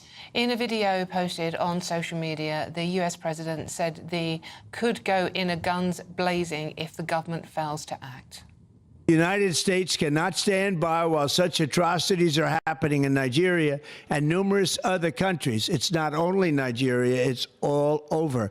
We stand ready, willing, and able to save our great Christian population around the world. This is not going to happen. The killing of Christians is not going to happen. Well, it comes after reports of armed militias targeting Christian communities across Africa's Middle Belt. But Nigerian Information Minister Mohammed Idris has rejected claims of religious persecution. Well, let's speak to the Daily Mail special correspondent, David Patrick Karakos. David, what exactly is going on in Africa? Well, what we're seeing is 2 genocides unfolding against by militia groups who are using, rape, starvation, and systematic slaughter as weapons. And unlike, the 2 years of obsessive, almost fetishization of Gaza, we're not seeing any real reaction against it. So Donald Trump is actually right to say something, because at least apart from anything else, people are now starting to notice. David, I read your very, very harrowing and I have to say brilliant report in today's Daily Mail. Some of the details in it are just unbearable. I mean, what happens to the women and the children, and pretty much it reminds me of what youngsters had to endure in Rwanda during that genocide. It's a very harrowing read, but it is telling a story that needs to be told. But why aren't we talking about it more? Why aren't we seeing marches on our streets? Why aren't we seeing flags being hung? Dawn, that is a very, very good question. And the answer is very simply, it does not fit the schemata of Western narcissism. What people love to do in the West, what protators love to do, is to superimpose our ideology. Right, let's go abroad and find out who's the oppressed, who's the oppressor, who's the colonialist, who's the victim, who is quote-unquote white, who is quote-unquote black. Israel, Israelis are white, even though many of them descend from Arab populations kicked out of the Middle East and are just as dark as the Palestinians. That's an easy baddie. Palestinians are oppressed, that's an easy goodie. But obviously in Africa we have, black versus black person, African versus African, and people are just confused. So it doesn't take a stranglehold, because you see so many of these protesters they don't really care about what's happening on the ground. It's all about themselves. It's all about what can we indict? What can we criticize about ourselves? And Israel, because it's seen as quote-unquote white, because it's seen as colonial, because it's seen as an arm of the West, is very easy to indict. You can't do the same thing with those militias in Darfur, in Nigeria, that are wreaking havoc that is demonstrably and empirically far greater than the devastation wreaked between Gaza and Israel. It is obscene that we are not taking more note of this.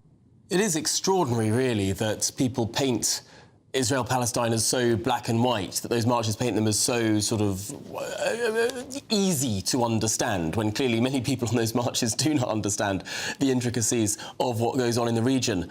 But what we're talking about here in Africa It is difficult. I mean, it's not necessarily state on community, it's militia groups who have a sort of a religious motivation. What exactly is driving what you describe here as a genocide?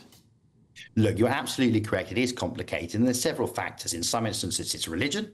It's Muslim versus Christian. Some it's Arab versus African. It's tribal. So there are lots of overlapping causes, but I actually don't think that really matters, because the devastation, the destruction, the suffering is so egregious, is so terrible, is so visceral, that we just need to say, okay, forget the intricacies. Let's stop this now. And frankly, as you said, there are people on those marches that don't even understand what the chant "from the river to the sea" means. So clearly, Tom, there is no sort of bar on ignorance stopping attention, is there? No, and just reading one part of your report out, last week a massacre occurred in the town of El Fasher that was so industrial in scale that blood flowed, it discoloured such a large area of ground it was visible from space. How on earth? I mean, Donald Trump has said that something needs to be done, but he's the only one articulating that. I know, it's extraordinary. And, look, people will say, oh, well, you're saying this is not true. People, Greta Thunberg has spoken up. Sure, we have what I can call, I guess, almost perfunctory throat clearing. But the obsession, the marches, how many UN resolutions have you seen about this? How many UN emergency sessions? How is Francesca Albanese and her blue hair trotting around Africa? No, it's not happening. She's doing lecture halls in Europe and America. People don't care because it simply doesn't fit their moral schemata. And that is unacceptable, because people are people. But clearly, for these protesters, they are not. Now, what actually happens next? Donald Trump has made this speech, but of course, Donald Trump has pursued an American-first foreign policy. He doesn't like putting troops on the ground. He's not a neoconservative in the sort of mould of Dick Cheney or George Bush. It doesn't seem likely that there'll be military intervention, or does it? Look, I mean, you're absolutely right. I would say one thing. Donald Trump is not quite as America first and isolationist, let's say isolationist, as his rhetoric would suggest. I mean, he's interfered in terms of, he's the man. Not George Bush, not Barack Obama, not Joe Biden, who actually finally struck the Iranian nuclear facilities. And let's forget that. Look, I don't think they're going to be American troops on the ground, but I don't think you need that. What you need first and foremost is for him to say something and hope that this gives people on the ground pause. What are his options? Ultimately, they're probably limited unless he wants to get really involved. And one, I don't think the Americans do. And two, as we know, Donald Trump's attention span is notoriously short. But, he could strike at militias just to let them know that if they continue to act with such impunity, that they will pay a price. Because right now they're not paying one. Is that an end to it? No. Is it a resolution to it? No. But you know what? Where's the UN? The UN have peacekeepers, don't they? Can't they do something? You can't shut the UN up about other conflicts. Well, now it's time for it to step up and step in and do something. We all pay towards the UN, let's not forget. David, it does seem that not all genocides are equal and not all racism is equal as well. David, thank you very much for joining us today. And I would say, if you do want to know more about this story, please do read David's incredible report in the Mail newspaper today. It's a pretty harrowing read, but I think it's one that needs to be read, to be honest with you. Absolutely. Well, now let's bring you just some latest pictures of Prince William and Sir Keir Starmer landing in Belém in the north of Brazil. His Royal Highness and the Prime Minister are in the city for the COP30 World Leaders Summit. Prince William is attending the event on behalf of His Majesty the King. And we can see them both there stepping down from that RAF Voyager aircraft, travelling together, the Prime Minister and the Prince of Wales. And they'll be speaking together, we expect, in around an hour's time. We'll try and bring you some of that speech as they begin addressing this World Summit, this Congress of the Parties Summit, the 30th that has been established since the late 1990s, when these annual climate summits began. Whether something will actually be agreed here that actually is meaningful, a big question mark. Well, I mean, if you were wondering exactly how far that was to fly, it's a 12,000-mile round trip. Obviously, that's a pretty big carbon footprint. So necessary for the climate, isn't it? Yes, indeed. But obviously, if you are driving an electric car, be prepared to pay how many more? 3p extra 3p a mile to save the planet. Just putting that one out there. Well, this is Good Afternoon Britain on GB News, and there's plenty more to come. Yeah, would you pay £40,000 to bring your dog back to life by cloning? Oh, I'm looking forward to this one, but first, it's the European weather.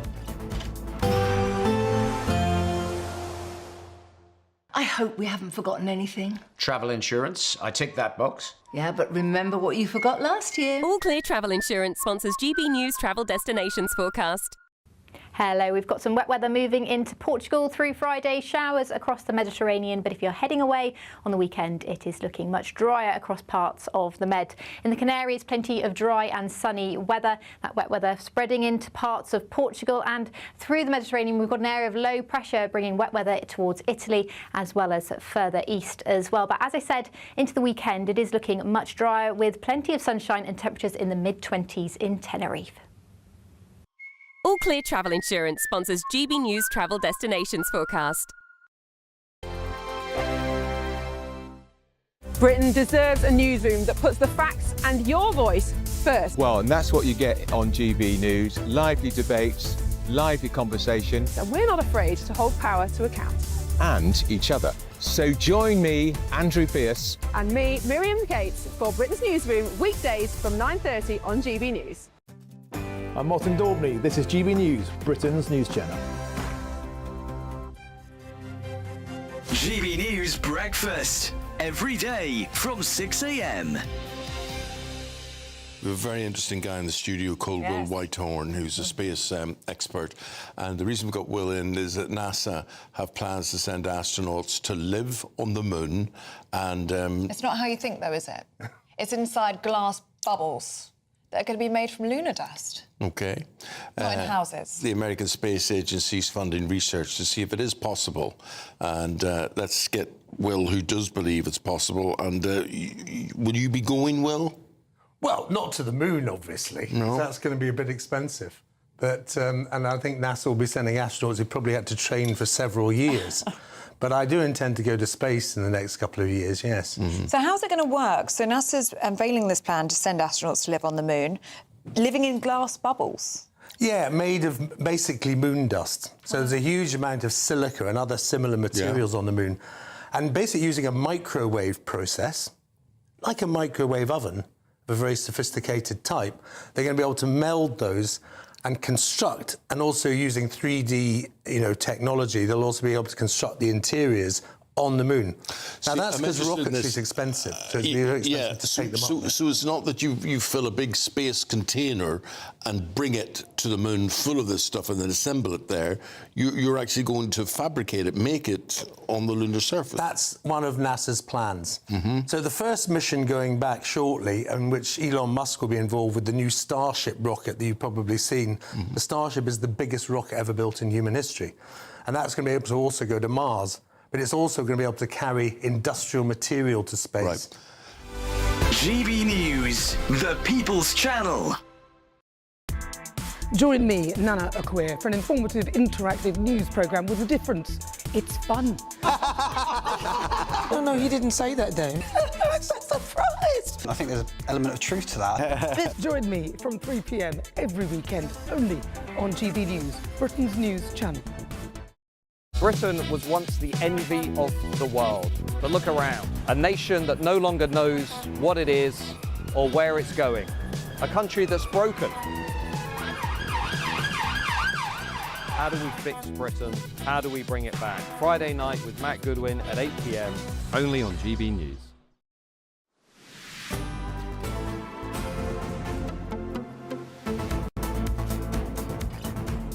Good afternoon, Britain. It's now 10 to 2. And would you pay 40 grand to have your dog cloned? Yes, this is after Tom Brady, the actor, announced that he'd cloned his beloved pit bull that died in 2023. It has come to light that thousands of British pets also have tissue samples preserved for a possible rebirth. Well, although the procedure is currently banned here in the UK, there are firms operating across the country to prepare animals for cloning. So will this A-list trend eventually become the new norm? Well, we're joined now in the studio by dog training specialist Robin James and someone else that you've brought along, very special Bella. Yep, this is Bella, the French Bulldog. She's falling asleep in my arms. Oh. She's so chilled out. And how old is Bella again? Bella is 3 months, so 12 weeks, 13 weeks maybe. And she's with me, staying with me at my home on puppy boot camp. Puppy boot camp. What's puppy boot camp exactly? So I train I toilet train them, obedience train them, and I work on their demeanour, especially making them much calmer. As you can see, Bella is very, very chilled out. Certainly so I like to give clients back a sort of a perfect puppy, but also a calm puppy. So is Bella your dog, or is she training up for someone else? I had to get permission from the owners today to bring Bella here. I told them it would be coming in a black taxi straight to the studio. And Bella enjoyed the drive. She fell asleep. She snored. She makes all of these sort of snoring noises. The cab driver was really thinking it was me, but it was Bella. You did say she sounded like a little pig. She is a little bit, yeah, she did sound like... Don't listen, Bella, don't listen. It doesn't mean it. You're not a pig. You're gorgeous. People do have very strong attractions to their pets. And from what I've read, people that want to look to clone their pets, it's such a natural instinct. If your pet has been with you for a decade or so or more and sadly passes away, families do want to sort of bring that same energy, that same personality back. Yeah, I mean, dogs are with us for such a short period of time. First of all, you know, dogs as an animal have been bred more than any other animal, so there's no other animal like a dog that's been bred. We have over 200 types of pedigree, tens of thousands probably of all the different crossbreeds when you add them all together. And when people have them, you know, they can last for 10, 12, you know, 15 years, and they're getting quite old. So, you know, it's not like our lifetimes where we can, you know, live for much, much longer. So owners get especially attached to their dogs. You know, they love them dearly. And that's when these new techniques which are coming out with the, you know, with the miracle of science, and the company that we're talking about who have done it, Viagen, just don't do dogs, they do cats, they do horses, and they've done, I think, 15 different species of animals, including working with San Diego Zoo. So they're also working on an endangered species, and they're sort of, you know, working on cloning those too. But yeah, if you can afford it, and you have the desire and the will, and you want your dog coming back again, I know many people have done it. I think Barbara Streisand did it as well with one of her dogs. Yeah. So yeah, it's really It interesting. seems quite popular in America. It seems quite popular in less regulated places than the United Kingdom, but it's still illegal in the United Kingdom. Do you see a world in the coming years where this will actually be legal for people to do in this country? I think so, because with DNA testing, I mean, this is something that they do with the dog's DNA. So whilst the dog's still alive, or after they've passed just very briefly, they're doing, you know, they're taking samples of the dog's DNA, and in fact, they can actually index up to 200 different markers with DNA testing.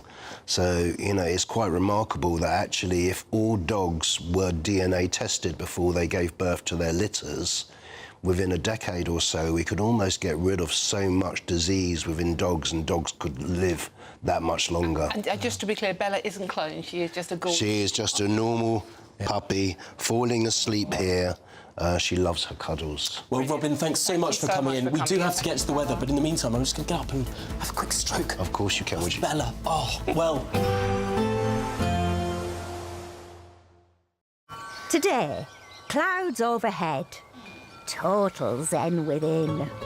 Boxed Solar sponsors the weather on GB News. Hello again, very good day to you. This is your GB News weather update coming to you from the Met Office. Now, as we go through the rest of the weekend into the weekend, there will be some wet weather around at times, but also some drier interludes. There's low pressure to the west of us, but it's not particularly deep area of low pressure. As a result, the weather's relatively quiet at the moment. A lot of cloud for many places. That's the theme through today, and that will be the theme through the evening and overnight. Some drizzly rain mainly towards western parts. A few outbreaks of rain here and there overnight. Most places staying dry, though worth pointing out in the southeast there will be a bit of wetter weather arriving, some perhaps heavier outbreaks of rain as we go towards dawn. Most places though stuck under the clouds, so keeping temperatures relatively high in many areas, particularly your towns and cities staying in double figures. A few showery outbreaks then first thing tomorrow morning across parts of Scotland, particularly around central areas. There could be the odd heavier burst of rain, but most areas starting dry. Even some glimmers of sunshine through the morning as well, particularly towards western and eastern Scotland. Some showery bursts across parts of Northern Ireland, and then across England and Wales. Two things really to point out. That showery rain pushing into the southeast overnight will spread further northwards down the eastern side of England.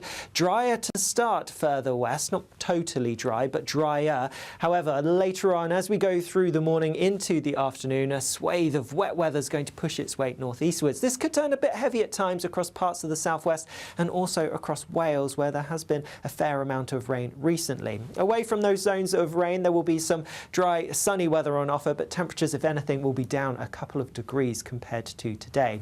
That zone of wet weather in the southwest will continue its progress northeastwards, as will the rain across eastern parts, and so some drier weather following in behind. Good news if you're heading out to any fireworks displays. As we go into the weekend, well, it starts mostly fine, but some rain in the far west will push its way eastwards as we go through the weekend. Bye-bye.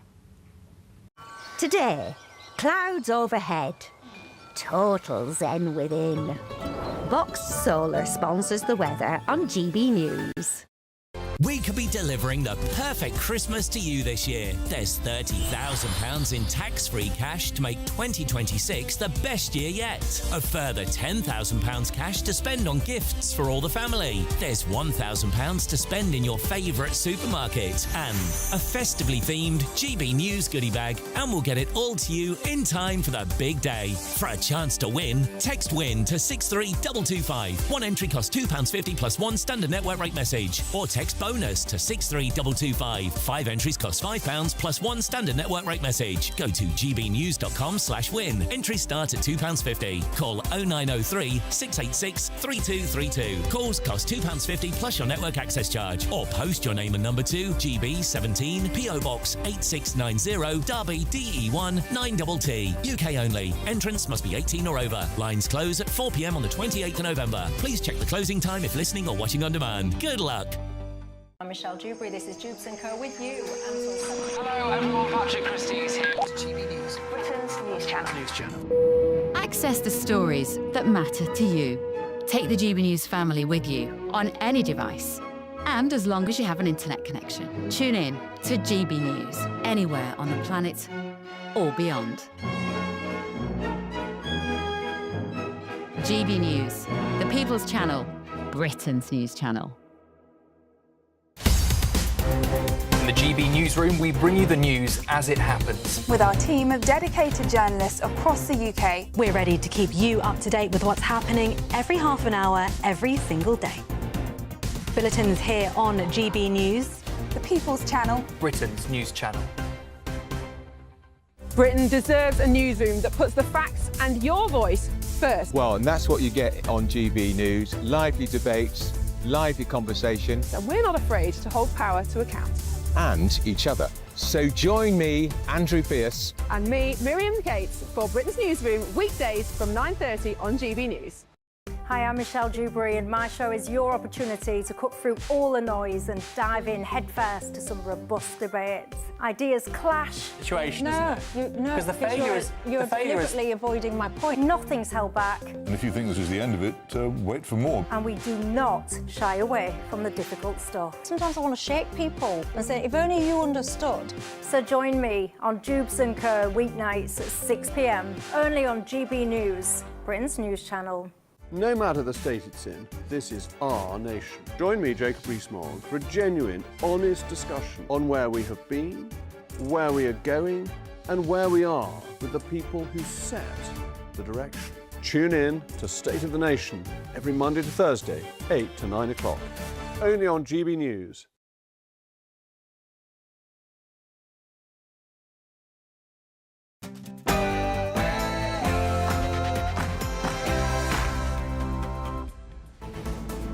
Good afternoon, Britain. It's 2 o'clock on Thursday, the 6th of November.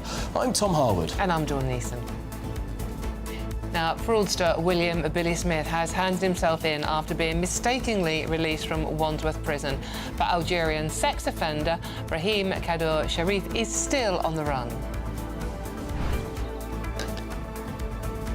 Yeah, Billy Smith arrived here in a blue Nike tracksuit, hugging his partner goodbye before handing himself back into prison staff, where he'll serve his 45-month sentence. Now, elsewhere, electric car drivers, your free ride may be over. Yes, the Chancellor's now planning a new 3 pence per mile charge on electric vehicles, ending years of tax breaks and sparking debate over a pay-per-mile system for all motorists. Yes, and 700 police officers have been deployed to Birmingham to manage pro-Palestine and fight against anti-Semitism protests as Aston Villa take on Maccabi Tel Aviv tonight. Is football being hijacked by politics? Well, Prince William and Sir Keir Starmer have now landed in Belém, northern Brazil, for COP30, the World Leaders Summit, with the Prince attending on behalf of King Charles. Well, we'll bring you all the latest from this climate summit.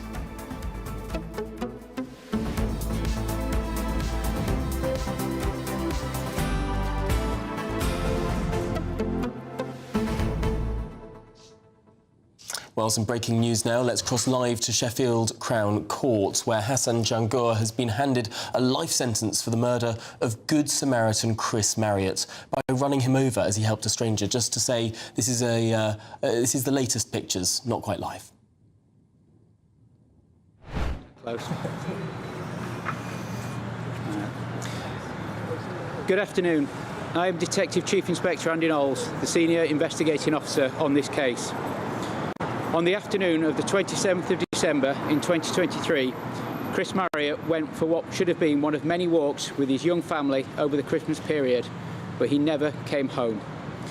His life was tragically and violently cut short as he stopped to help a woman laid in the road. On that fateful day, Hassan Jangur chose to use his car as a weapon on College Close in Sheffield before stabbing another man, causing significant harm. In a failed attempt to cover up his son's crimes, Mohammed Jangur concealed the knife he had just used in the boot of his car. I am pleased that the jury has found both men guilty and that the judge has delivered a custodial sentence. A complex investigation and 2 trials have brought us to this point, with hours of CCTV and police body-worn footage reviewed alongside multiple witness statements, providing significant evidence for the prosecution of this case. As ever, our thoughts and deepest condolences remain with Chris's family as they continue to grieve his sudden loss. Whilst I'm acutely aware that the sentences for Hassan and Mohammed Jangur will in no way bring a resolution for Chris's loved ones and the other injured victims, I hope it goes some way to allowing them to move on with their lives. I'd like to take this opportunity to personally pay tribute to Chris's family for their support, their dignity and composure throughout the investigation and the subsequent trials. My thanks also go to our police officers who were on the scene in minutes and worked tirelessly in difficult circumstances, as well as those members of the public who, without regard for their own safety, stopped at the scene and did everything they could to help. Finally, I want to thank the investigation team, the prosecuting counsel and the CPS who worked collaboratively to ensure that we could secure justice for Chris and his family. Thank you.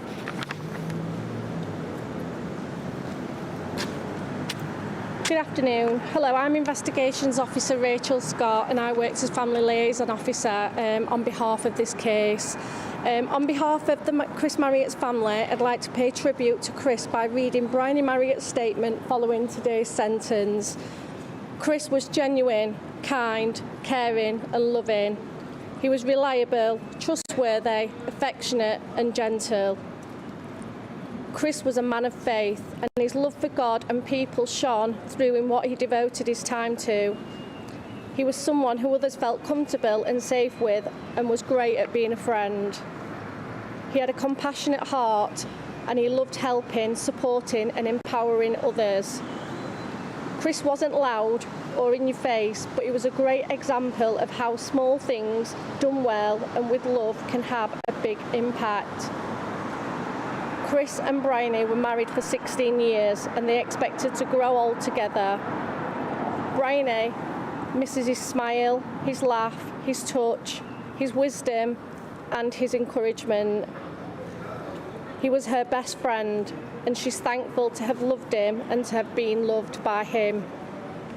Chris loved being a dad and never left her or their 2 boys in any doubt of his love for them. The boys, they miss his sloppy kisses, big hugs, dad jokes, cooking and playing silly games with him, and so much more. There will be many big and small moments in their life when they really wish that Chris, their dad, was still here. Hassan Janga's decisions and actions on the 27th of December in 2023 will affect Bryony and her children for the rest of their lives. But instead of becoming bitter and full of hate, they choose to hold on to the hope and joy and continue to enjoy the many good things in their lives. Thankfully, they have wonderful memories to treasure. She believes that by God's grace and with the help of some amazing people, they can look forward to what lies ahead. They have a wonderful extended family, friends, church and local community who have wrapped their arms around them and continue to show them so much love and care. They still laugh and have fun every day.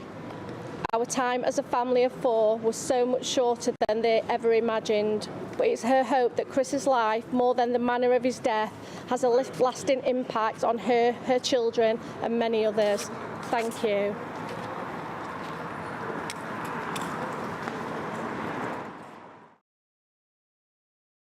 Well, just to remind you, we've been listening there to the family of Chris Marriott, who was murdered after being run over by Hassan Jangur, who has now been sentenced to a life sentence with a minimum of 26 years. Very emotional words from his wife there. Let's remind ourselves of that incident.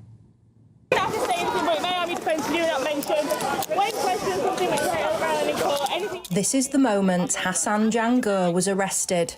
He drove his car into a crowd of people at his sister's wedding reception on a quiet cul-de-sac in the Burngreave area of Sheffield. Chris Marriott was out on a post-Christmas walk with his family.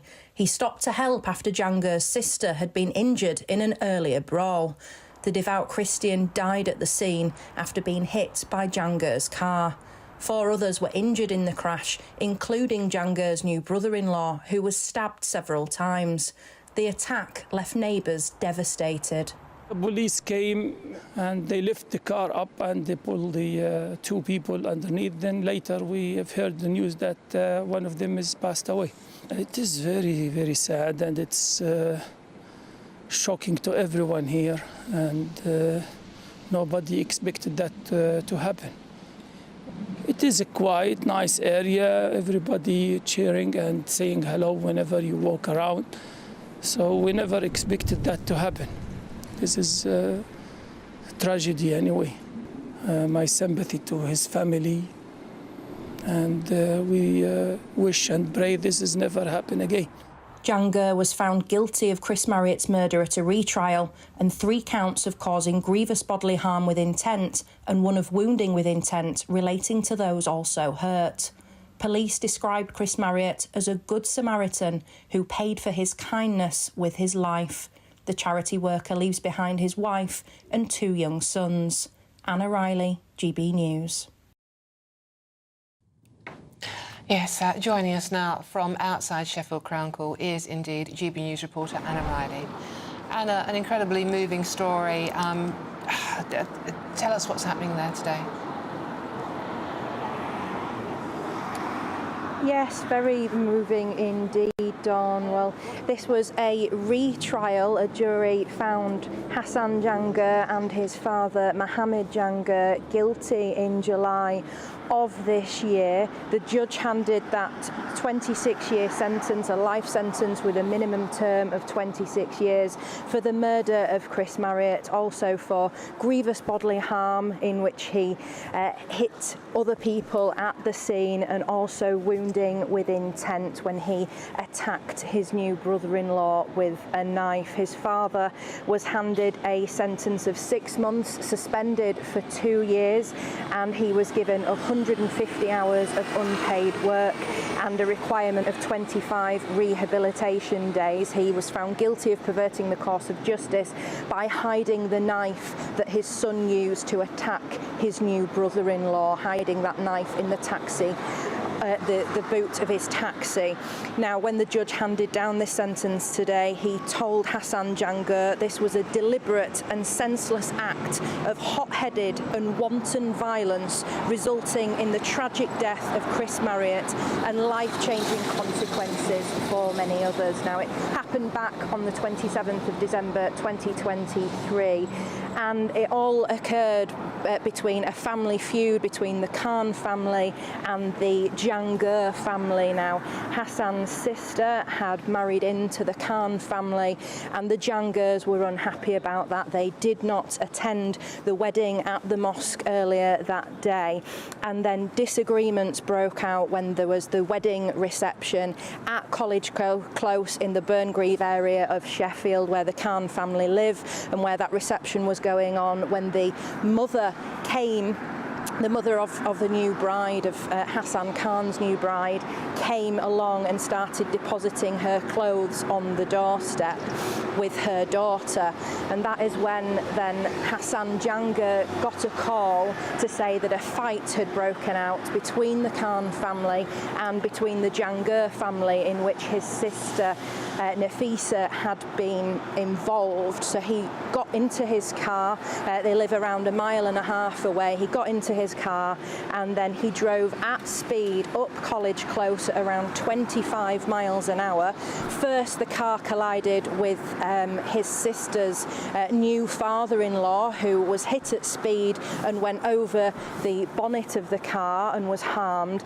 And then at the scene, Chris Marriott was there along with an off-duty midwife, Alison Norris, and they were tending to his sister on the ground along with his mother, his sister being hurt in this fight between the two families.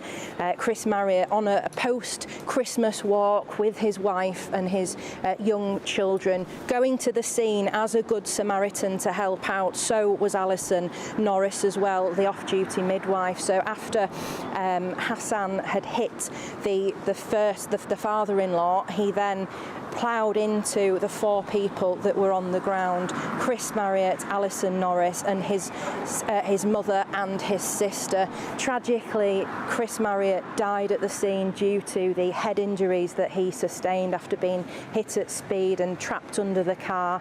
Alison Norris also was hurt as well, and then his sister was also had to be taken to hospital as well. So that they are the facts of the case, and just some of the poignant messages as well that Bryony Morris said in her victim impact statement about devout Christian Chris Morris. She said that they have wonderful memories to treasure, that the church has shown them love and care, and that they say by God's grace they look to see what lies ahead, and that Bryony hopes that Chris's life has more impact than the manner of his death. She also says that Chris was genuine, kind, loving, reliable and trustworthy, someone that people felt safe with.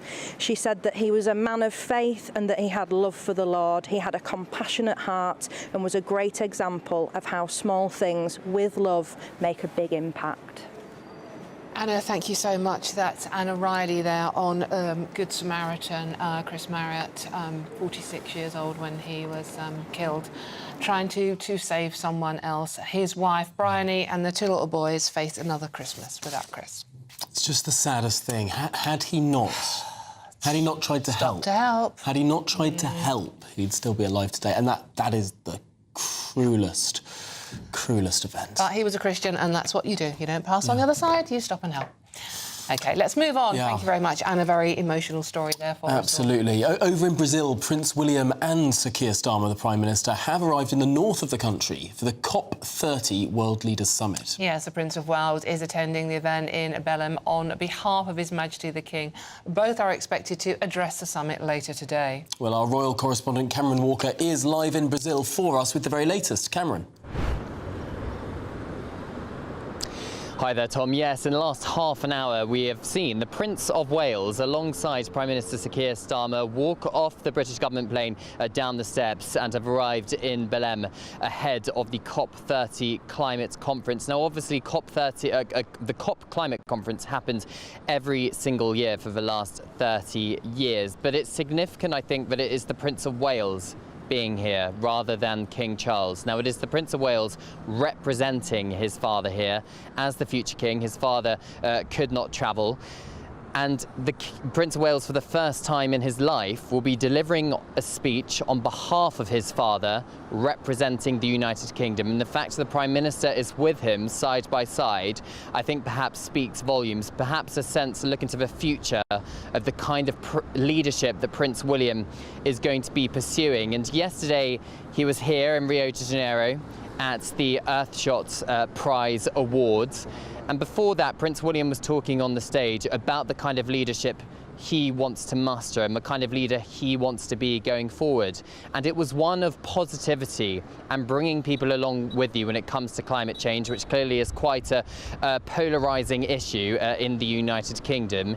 He says there's no point being doom and gloom about it. There is no, because that's just going to turn people off. And instead you have to be optimistic and provide the solutions and give people hope. And perhaps sometimes the Labour government has been criticised by not giving people hope and by, to be honest, giving a lot of doom and gloom, haven't they? And I think it was quite significant that we had the Prime Minister Sir Keir Starmer, we had the Energy Secretary Ed Miliband, and we had the Labour Mayor of London Sadiq Khan all watching Prince William on the stage yesterday in Rio de Janeiro for the Earthshot Prize Awards. So perhaps they'll take a leaf out of Prince William's book. But they have all travelled thousands of miles for a climate conference. So clearly there are some people who are going to be criticising them for that, with all the carbon that's being emitted by the planes they have used. Prince William flew commercially to Brazil. The Prime Minister clearly flew on a government private jet. So there is going to be a lot of criticism around that. The other criticism when it comes to the COP30 climate conference is it's being held in Belém, which is seen as the gateway to the Amazon rainforest. And they have cut down Amazon rainforest trees to make way for a road to get people to COP climate conference easier, which seems to be a little bit of a bit conflicting, doesn't it? Because why are you cutting down the forest when you're trying to talk about the forest and saving the forest? Yeah. But clearly, by having people in one place, the organisers of COP feel that they are going to make a difference when it comes to sticking to the sticking to the UK global temperatures below 1.5 degrees, which is the Paris Climate Agreement. But is it going to be a lot of talking, or is there going to be action? We'll have to wait and see. But Prince William expects to deliver a speech alongside the Prime Minister later today. Well, we'll stay tuned for that. But Cameron, in the meantime, I hope you can get one of those coconuts that have a straw in it and enjoy your time on the beach. Toughest job in journalism, clearly. Cameron, good to see you, and thanks for all the latest. You know, I've got so many questions, not for Cameron, obviously, but about the whole COP30. Yeah. There's a reason we're up to number 30, because the previous 29 didn't actually do anything, did they? And how many civil servants have flown out there with Keir Starmer? We're not being told that. And why are America, China and India not there? Yeah, well, I mean, they would say that the delegations are there, but the leadership isn't. But it does show something about the commitment to the process, doesn't it? Indeed. OK, now let's move on. Let's know what you think about that one, though. Fraudster Billy Smith, who was mistakenly released from Wandsworth Prison, has handed himself in back in 3 days, just after being mistakenly freed from jail. Yes, the 35-year-old Billy Smith was pictured being escorted by police after a 3-day manhunt. And the convicted sex offender, meanwhile, the 24-year-old Algerian national Brahim Kaddour Sharif, the illegal migrant, was freed 8 days ago and is still at large. So let's cross live to HMP at Wandsworth now, where GB News national reporter Will Godley is. Will, it's fantastic news that one of these are not even escaped, are they? They're let go convicts has handed himself back in. Tell us more about this story.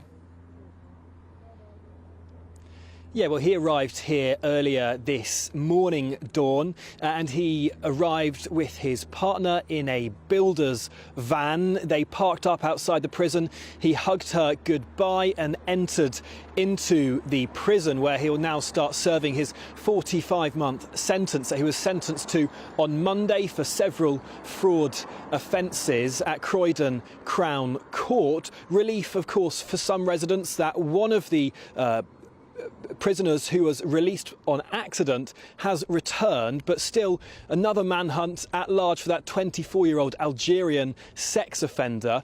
Concerning, of course, to people throughout the country, but also people who live right near prisons, that this could even be happening. We can speak now to Tom, who lives just a stone's throw away from Wandsworth Prison here. Tom, when you heard that prisoners are being accidentally released, how does that make you feel?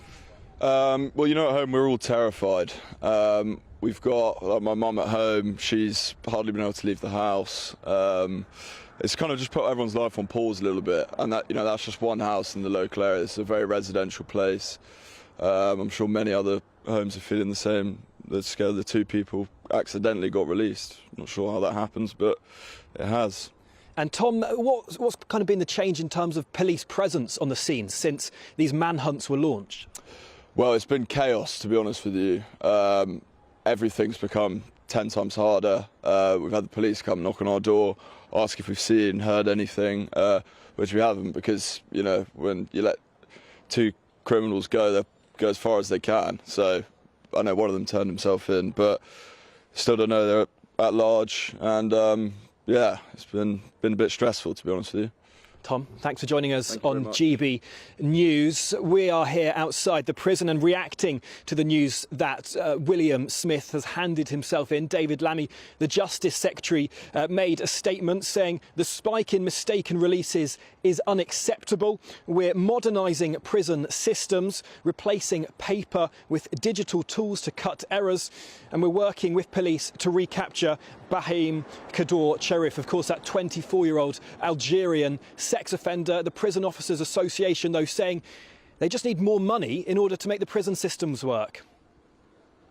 OK, well, Will Godley, thanks indeed for joining us there live outside Wandsworth Prison, one of the most useless prisons in the country, but also one of the most attractive. It's absolutely, but being useless prisons, it's quite a low bar, to be honest with you, at the moment, isn't it? OK, let's go to GB News Home and Security Editor Mark White. Mark, we still have one on the run, as it were, and 6 days so now. Do we have any more information on that? Sadly not, no. Bahim Kaddour Cherif has had that 6-day start before the Metropolitan Police were notified, and then another few hours before he was actually named and his picture was put out there to the public. So the public is one element that is a significant and important element, because they were able very quickly through the release of images of Hadoush Kabatu last month to identify him in North London, standing at a bus stop, tipped off the police, and the police quickly then arrested him. He had been out at large for about 48 hours or so. This man, clearly, that you're looking at now after his arrest there in September, this man has had 6 days of a head start. It's now been over a week, you know, since he was mistakenly released, and he's made no effort to contact authorities. He would certainly know by now that a mistake was made, but police sources I've been speaking to suspect there is no way that this man is going to come quietly in that sense. He would have done so before now. So it's that slow time process of trying to piece together his movements, and you're talking about piecing together movements from 7 days ago, so you have to trawl through all of the relevant CCTV from then, get a hold of that, speak to eyewitnesses, go to the locations this person either lived at or also, of course, frequented, had associates connected with, go to the likes of the Algerian communities based here in London in particular, to try to pick up any trail now. But that trail, to a degree, will have gone cold. It depends just how quickly the police can get back on the scent again. Indeed. Mark White, thank you very much for bringing us up to date there. I just want to read David Lammy's statement on this. David Lammy says he is absolutely outraged and appalled at the latest error, and as naturally, blame the Tories. Of course he did. Yeah. It's worth noting that, of course, in the last year of the Conservative administration, there were 115 accidental releases from prisons. Far, far too many. But this year, 24 to 25 under Labour, More than double that, 262 and counting. Yes, and we are being warned that the early release scheme is not being thought out, and that is heading down the tracks our way as well. That's from the National Police Chiefs Council, who said things are only going to get worse. Well, if you'd like something to brighten your mood, how about a festive cheer? Yes, how would you like to have your Christmas on us this year? Here's all the details you need to be a festive winner. We're giving you the chance to win your entire Christmas this year paid for by us. First, we'll give you an incredible £30,000 in tax-free cash, so you can have a brilliant new year. Then we'll give you a further £10,000 cash to spend on all your Christmas presents, the decorations, even the tree. Christmas lunch, that's on us too, with £1,000 in shopping vouchers to spend at your favourite supermarket. Finally, a GB News Christmas goodie bag. And the best news? You'll get it all in time for the big day. For a chance to win, text WIN to 63225. One entry costs £2.50 plus one standard network rate message. Or text BONUS to 63225. 5 entries cost £5 plus one standard network rate message. Go to gbnews.com/win. Entries start at £2.50. Call 0903 686 3232. Calls cost £2.50 plus your network access charge. Or post your name and number to GB17 PO Box 8690 Derby DE1 9TT. UK only. Entrance must be 18 or over. Lines close at 4 p.m. on the 28th of November. The winner may be contacted live on GB News, week commencing the 8th of December. Please check the closing time if listening or watching on demand. Good luck.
Decisions made in Washington aren't just shaping America, they're shaping Britain too.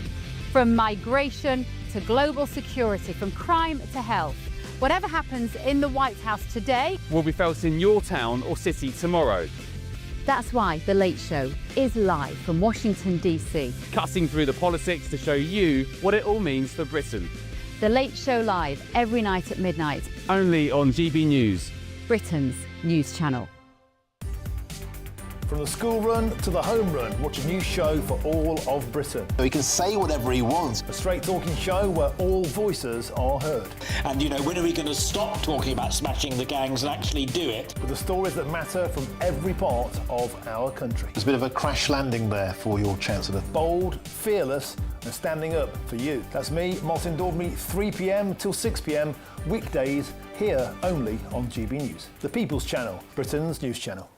Hi, I'm Michelle Dewberry and my show is your opportunity to cut through all the noise and dive in headfirst to some robust debates. Ideas clash. Situation, isn't it? No, because the failure is... You're deliberately avoiding my point. Nothing's held back. And if you think this is the end of it, wait for more. And we do not shy away from the difficult stuff. Sometimes I want to shake people and say, if only you understood. So join me on Jubes and Co weeknights at 6 p.m, only on GB News, Britain's news channel.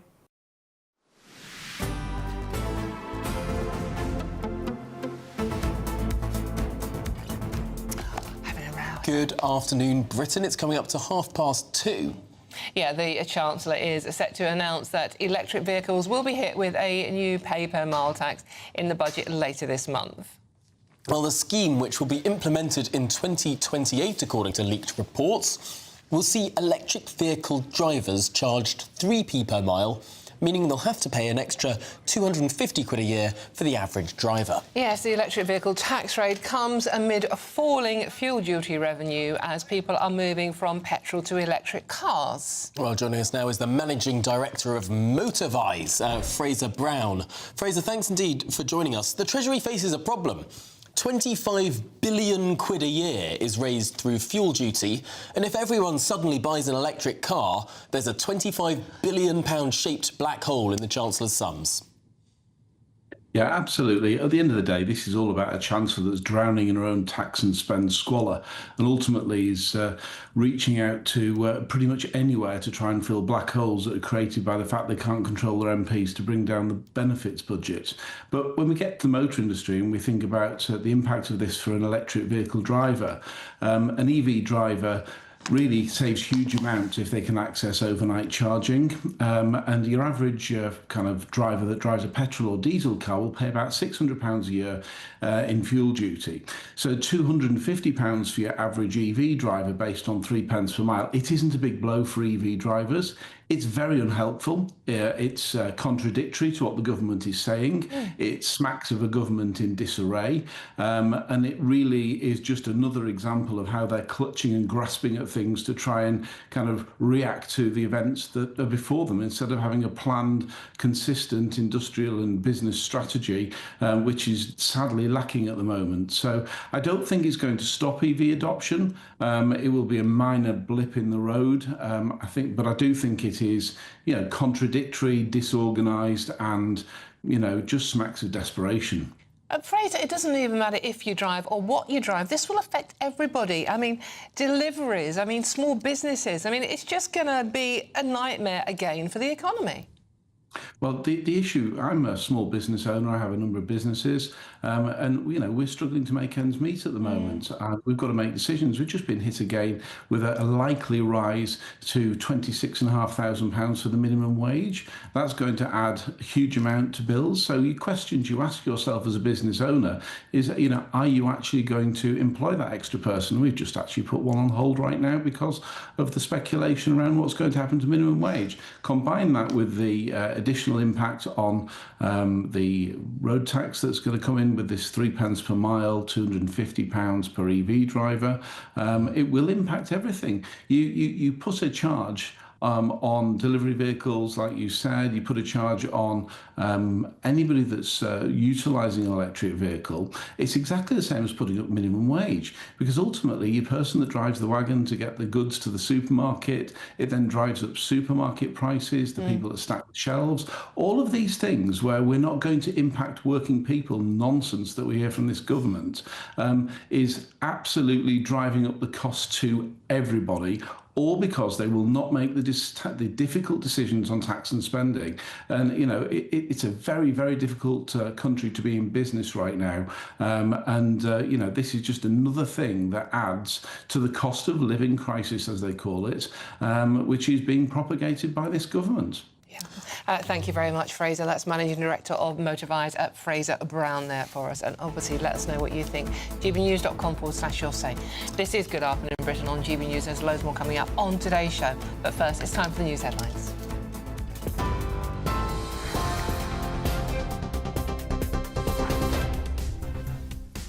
Very good afternoon to you. 2:33, the top story this hour. One of the prisoners wrongly released from Wandsworth Jail has handed himself in 3 days after walking free by mistake. Billy Smith was sentenced on Monday to 45 months for fraud, but was released in error later the same day, sparking an urgent police manhunt. This morning, the 35-year-old told officers, "I'm the prisoner you're looking for," as he handed himself in. Meanwhile, the search continues for migrant sex offender Brahim Kador Sharif, still on the run. Downing Street's called the blunder utterly unacceptable as prison officers warn Britain's jails are in meltdown. Fresh claims of chaos inside the Home Office after a whistleblower alleged criminals and extremists are being granted asylum. She says staff are told to approve cases from high-grant countries, even if applicants have minor convictions. The Home Office insists, though, all claims are rigorously checked. The Bank of England has held interest rates at 4% today, ending a year of steady cuts. The bank says inflation has peaked and could fall to 3% next year, then back to target by 2027. Analysts expect the next rate drop in December once the budget lands later this month. The BMA has rejected a new pay offer, meaning next week's 5-day strikes by resident doctors is still on. The union says it's too little too late. Health Secretary Wes Streeting, though, calls it a missed opportunity and warned hospitals face major disruption from Friday next week. And vibe coding is the word of the year. Collins Dictionary says it means building apps by telling AI what to do instead of writing the code yourself. Among the runners-up, aura farming and micro-retirement. Welcome to 2025. Those are the headlines. That's it from me for this afternoon. Tatiana Sanchez has a full roundup for you at 3. Take the GB News family with you on any device. As long as you have an internet connection, tune into GB News anywhere on the planet or beyond.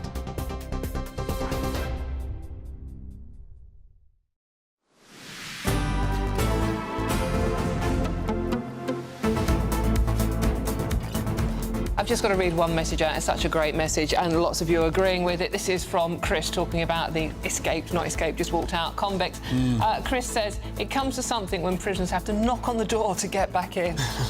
Can't blame them, to be honest with you. Oh, a topsy-turvy world we live in. Well, still to come on today's programme. 700 police officers have been deployed to Birmingham to manage pro-Palestine and fight against anti-Semitism protests as Aston Villa take on Maccabi Tel Aviv tonight. All of that and indeed more to come. You're with GB News, Britain's news channel.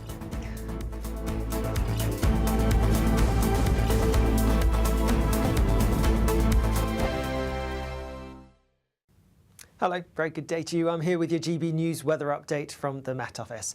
Now it is going to be quite cloudy for many of us through the rest of today, even a bit of drizzly rain around in the west, but there will be some glimmers of sunshine breaking through. There is low pressure to the west of us, but it's quite a flabby low, so as a result, whilst yes, there is that cloud and a bit of rain, the winds are going to be pretty light as well. Like I said, western areas seeing some outbreaks of drizzly rain at times, and perhaps across parts of the southwest, maybe parts of Wales, could pep up a little bit more, so some heavier bursts possible for a time. Further east staying dry, and there will be some breaks in the cloud around, but not many of these. That being said, feeling relatively mild because, like I said, we have light winds, despite the fact that there will be quite a bit of cloud around. Temperatures getting into the mid, possibly even high teens for some. Watch out for some further heavy showery bursts of rain across parts of Wales as we go into this evening. Clearer skies across parts of the southwest, otherwise quite cloudy for many of us. Some breaks in the cloud across parts of Northern Ireland and a few breaks here and there across parts of Scotland and Northern England, but on the whole it's largely cloudy but largely dry. Just a bit of rain out towards the Western Isles and a few spots of rain here and there. Most of it will be quite light and drizzly, however. As we go overnight, a little bit more rain starting to push its way into parts of the southeast later on. This could be a little bit heavy. Elsewhere, most places staying quite similar, so a few outbreaks of rain possible, but generally it is going to be largely dry and there will be some clear breaks around. Temperatures not dropping a huge amount. We have a lot of cloud, and so that's going to keep them in the low teens in a few spots. Then as we go through tomorrow, there's some showery rain across parts of the southeast. That pushes its way further northwards. Could be a bit heavy at times. And then in the southwest, a swathe of wet weather that's going to be feeding its way in. And this will also be pushing its way northwards, but also northeastwards. Away from this, there'll be some sunny breaks on offer, but temperatures, if anything, down a few degrees compared to today. Thank you, Britain, for helping us reach 8 million followers across social media. Thank you for making us a part of your daily life.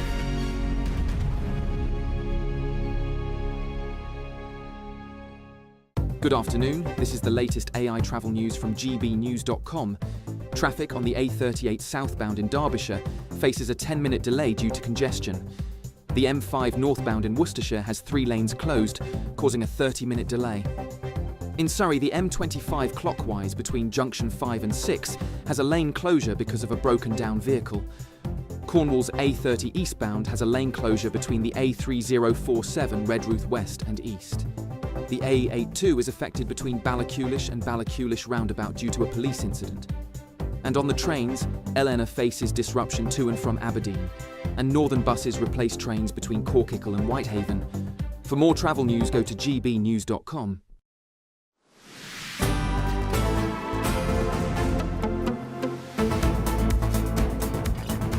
Good afternoon, Britain. It's coming up to 20 to 3. Yes, now a heavy police presence is expected ahead of the Europa League match between Aston Villa and Maccabi Tel Aviv tonight, as anti-Semitism and pro-Palestine protesters will both gather near the Villa Park Stadium. Well, the match has been at the centre of immense controversy, as Birmingham's Safety Advisory Group announced last month that visiting fans would be barred from attending based on public safety concerns. Yes, and now schools in Birmingham are also set to close early today amid fears of a growing unrest. Well, joining us now is the columnist at The Telegraph, Jake Wallace-Simmons. Jake, this is such a dire example of the lack of acceptance, integration, the compartmentalised communities that we now have in this country. Yes, I think you've put your finger on it straight away, to be honest. I mean, this is a football match. It should not be politicised in this way, far less racialised. Yet what we're seeing is basically a foreign anti-Semitism from Pakistan and other Muslim countries imported to Britain over the decades that we've had mass and uncontrolled immigration, that's been so fast that it's precluded any ability to assimilate newcomers into British mentality, into British values, into the British way of life. And as a result, we've got this segmented population with prejudices which aren't really British, festering in an uncontrolled way in certain pockets of our society. And the war zone, which looks like it's going to happen this afternoon and this evening, with 700 police officers, with dogs, with drones, with horses, being forced to be deployed to try and keep the peace, is really a symptom of that. But, Jack, there aren't even any Maccabi Tel Aviv fans allowed there. I mean, I've been going to football for a long time, and I think this is one of the first times I can think that the ones being punished, the ones being banned, are the ones that are likely to be the victims. Yeah, it's quite shameful. It's a shameful day for Britain, because what we've seen is the police capitulating to pressure from the Islamist mob in Birmingham, threatening the Israeli fans and then blaming the Israeli fans for being hooligans, as if this justified this kind of racism from them. We've seen an imam in Birmingham threatening to show no mercy to Israeli fans for daring to come over to Britain, which they should be, of course, free to do.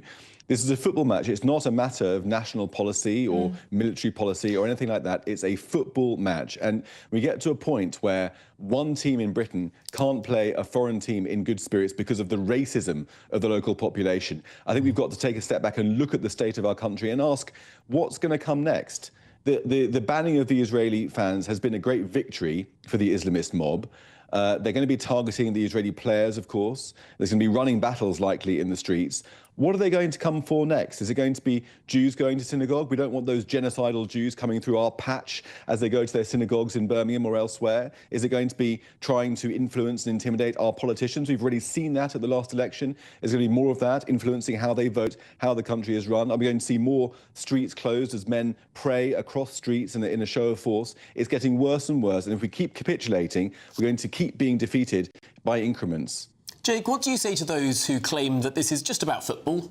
It's not about them being Jewish, it's not about any wider conflicts in any other parts of the world. This is simply because they don't want football hooliganism coming to their part of the town. I would just say, get your chronology straight. There was a petition launched against the Israeli team coming on the day of the draw itself, before any rumours about hooliganism. And then when that petition began to pick up speed, the idea was to put pressure on the police, saying that we couldn't guarantee the Israeli fans' safety. And then latterly came the victim blaming, oh, it's because the Israelis are hooligans, pulling whatever shreds of evidence they could have to fabricate that lie. It's untrue. Every team, every country has their own hooligans, but they're usually in the minority. The Israeli fans could have come here perfectly peacefully, watched the game and gone home again. Everyone could have been happy. They're not to blame. To blame is the rampant anti-Semitism and racism on the streets of Birmingham, I'm afraid. Oh, well, let's hope it does go peacefully tonight. As Jake, I don't know what to say, to be honest with you. As I said, other violent teams with violent fans have played at Villa Park. Not a problem. You have to ask what it is about this particular club. And I think we all know the answer. Jake Wallace-Simmons, thank you very much, columnist at The Telegraph there. And as always, please do let us know what you think about that one. gbnews.com/your say. Well, this is Good Afternoon Britain on GB News, and there is plenty more to come on today's programme. Yeah, we'll be live in Brazil as Prince William and Sir Keir Starmer are set to speak imminently. But before we get to that, live in Brazil, let's check the weather a little closer to home. Here's Europe. I hope we haven't forgotten anything. Travel insurance, I tick that box. Yeah, but remember what you forgot last year. All Clear Travel Insurance sponsors GB News Travel Destinations Forecast.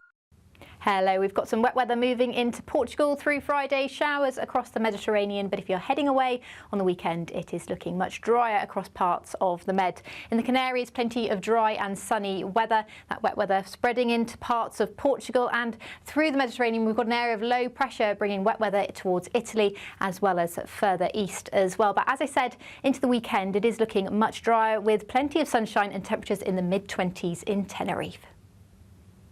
All Clear Travel Insurance sponsors GB News Travel Destinations Forecast. Exciting news. Every Friday, my Patrick Christie's Tonight Show is going to have a twist to it. We're welcoming some special guests. You. That's right, on Fridays I'm going to be doing my show in front of a live studio audience because this show is about you and what you have to say. It's going to be the same big debates, same big topics, same big opinions. But every Friday night at 9 p.m, you are invited to come on down to Patrick Christie's Tonight to be a part of the action. Only on GB News, the People's Channel, Britain's news channel. Mornings don't have to be tiresome, especially if you have the right company. Wake up to news as it happens, opinion and debate, and of course, a little bit of entertainment too. Because when the kettle's on, we're on. That's Breakfast on GB News, a show worth waking up for. Every morning from 6 a.m. Only on the People's Channel, Britain's news channel. We'll spread the news, you spread the word. Decisions made in Washington aren't just shaping America, they're shaping Britain too.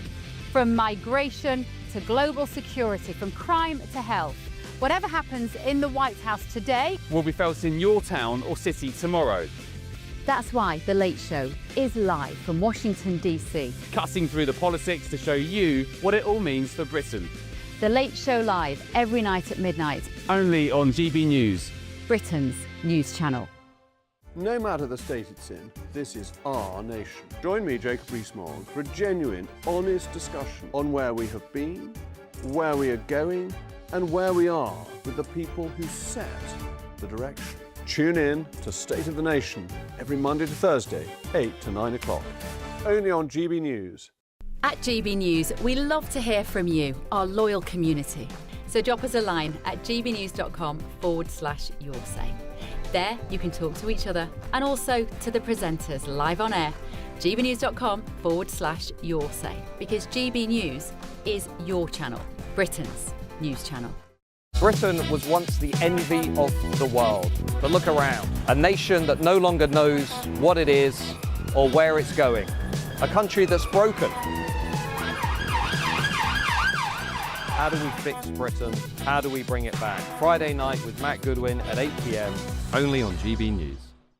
Hi, I'm Michelle Dewberry, and my show is your opportunity to cut through all the noise and dive in headfirst to some robust debates. Ideas clash. Situation, no, isn't it? No, Because the failure is you're deliberately avoiding my point. Nothing's held back. And if you think this is the end of it, wait for more. And we do not shy away from the difficult stuff. Sometimes I want to shake people and say, if only you understood. So join me on Jubes and Kerr weeknights at 6 p.m, only on GB News, Britain's news channel.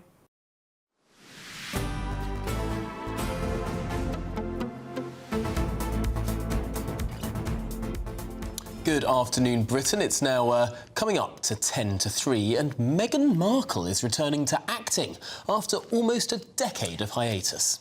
Yes, exciting. She is said to be playing herself in a new Amazon film, Close Personal Friends, alongside Lily Collins.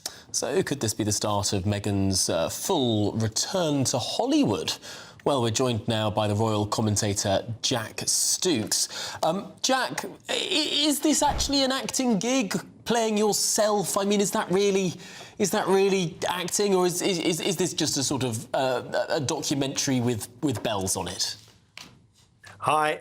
No, it does look like, you know, this is going behind the cameras again. It's sort of getting her feet back in where she was when she was in Suits and when she did sort of cameo appearances in 90210, and I can't remember what else she was doing prior to the engagement. But this is playing herself, and maybe, you know, it's her friends have said, "Come on, can we just get you to come in and do this?" And she's probably thought it's going to be a quite fun, nice idea to get in and do this, and here she is now back in doing acting, which she I think she had stopped at the time, but and said she wasn't going back into it. But yeah. She had indeed, Jack, and the reason you can't remember anything else she'd been in because it was mainly Suits, which I've never watched it, but many people say she was actually rather good in it. But the timing is curious, isn't it? I mean, it's coming as the sort of like the Netflix deal are drying up. So do you think she's actually now preparing the path back into acting full time? It does look like Harry and Meghan are trying to do more, sort of thinking about themselves rather than, you know, sort of selling books and speaking about the royal family. They're now looking inward, and they're looking at what they're actually doing and what they want to be doing, which I think is a very good thing on their side. You know, we had her do the TIG. The TIG has now become As Ever, and whether that's selling well or not, we don't really get to see that because we're obviously in England. But she's now sort of thinking, I presume, let's go back into what I enjoyed and what I feel I was good at. And that's where she's at. I think she's got the full support of Prince Harry, and it's keeping them quiet. It's keeping them from saying too much about the royal family. And, you know, that might be what Prince Harry spoke to the King about when he was over here, that they're going to concentrate more on what they're doing and you know, keep it a little bit more quiet. This has been kept quiet. I think she's already filming, and we're only just finding out about it now. OK. Jack, stay where you are. We've just got some breaking news for you. We're just learning that the King has formally removed Andrew Mountbatten Windsor's Prince title and his Royal Highness style by issuing a letters patent. We did think that might be the case, but that is now official. Just to repeat that, breaking news, the King removing those titles officially now. It was announced that he was going to remove those titles, but the official letters patent have now been issued. Shall we get some immediate reaction to that, Jack? Well, that's obviously, you know, now it's been put into place. Everybody is now seeing that, and they're now knowing that has happened. It's very, very clear. It's now set in stone, and it's not just sort of hearsay that this might be what's coming. It is now here, and it's done, which is, I think it's a very good thing for the royal family to now have that separation and go, you know, now if Prince Andrew, not Prince Andrew anymore, needs to be looked into, he will be looked into by the law. Whether he's found guilty now or not, it will hopefully not look bad on the King and his family. Jack, how much do you think this is to do with the King, and how much do you think it is to do with Prince William? I don't think it's to do as much with Prince William as it is the King. The King obviously is in charge of the family. He's sort of the leader of that family, and he may have had talks to his family. He may have spoken to his son, but I do think it's very much coming from the King. It is the King's brother, and you know, we as families, and anybody who has a family will realize that you sort of know what your family are doing. You know what your brothers are up to and your sisters are up to and your mum and your dad and what have you. And the King might feel that, you know, this has just gone too far, and now's the time to cut ties and separate himself from that. Well, now we've got to make sure that we note it all down. No longer Prince Andrew, now just plain old Andrew. Yeah. Andrew Mountbatten Windsor. Jack Stooks, thanks indeed for talking through those two stories, including that breaking line for us. Good to see you. Thanks indeed. Thank you very much, Jack. Andy, as I call him. Well, thank you very much for your company, for watching Good Afternoon Britain. We are back tomorrow, but don't you dare go anywhere, because the wonderful Martin Daubney is up next. Here he is.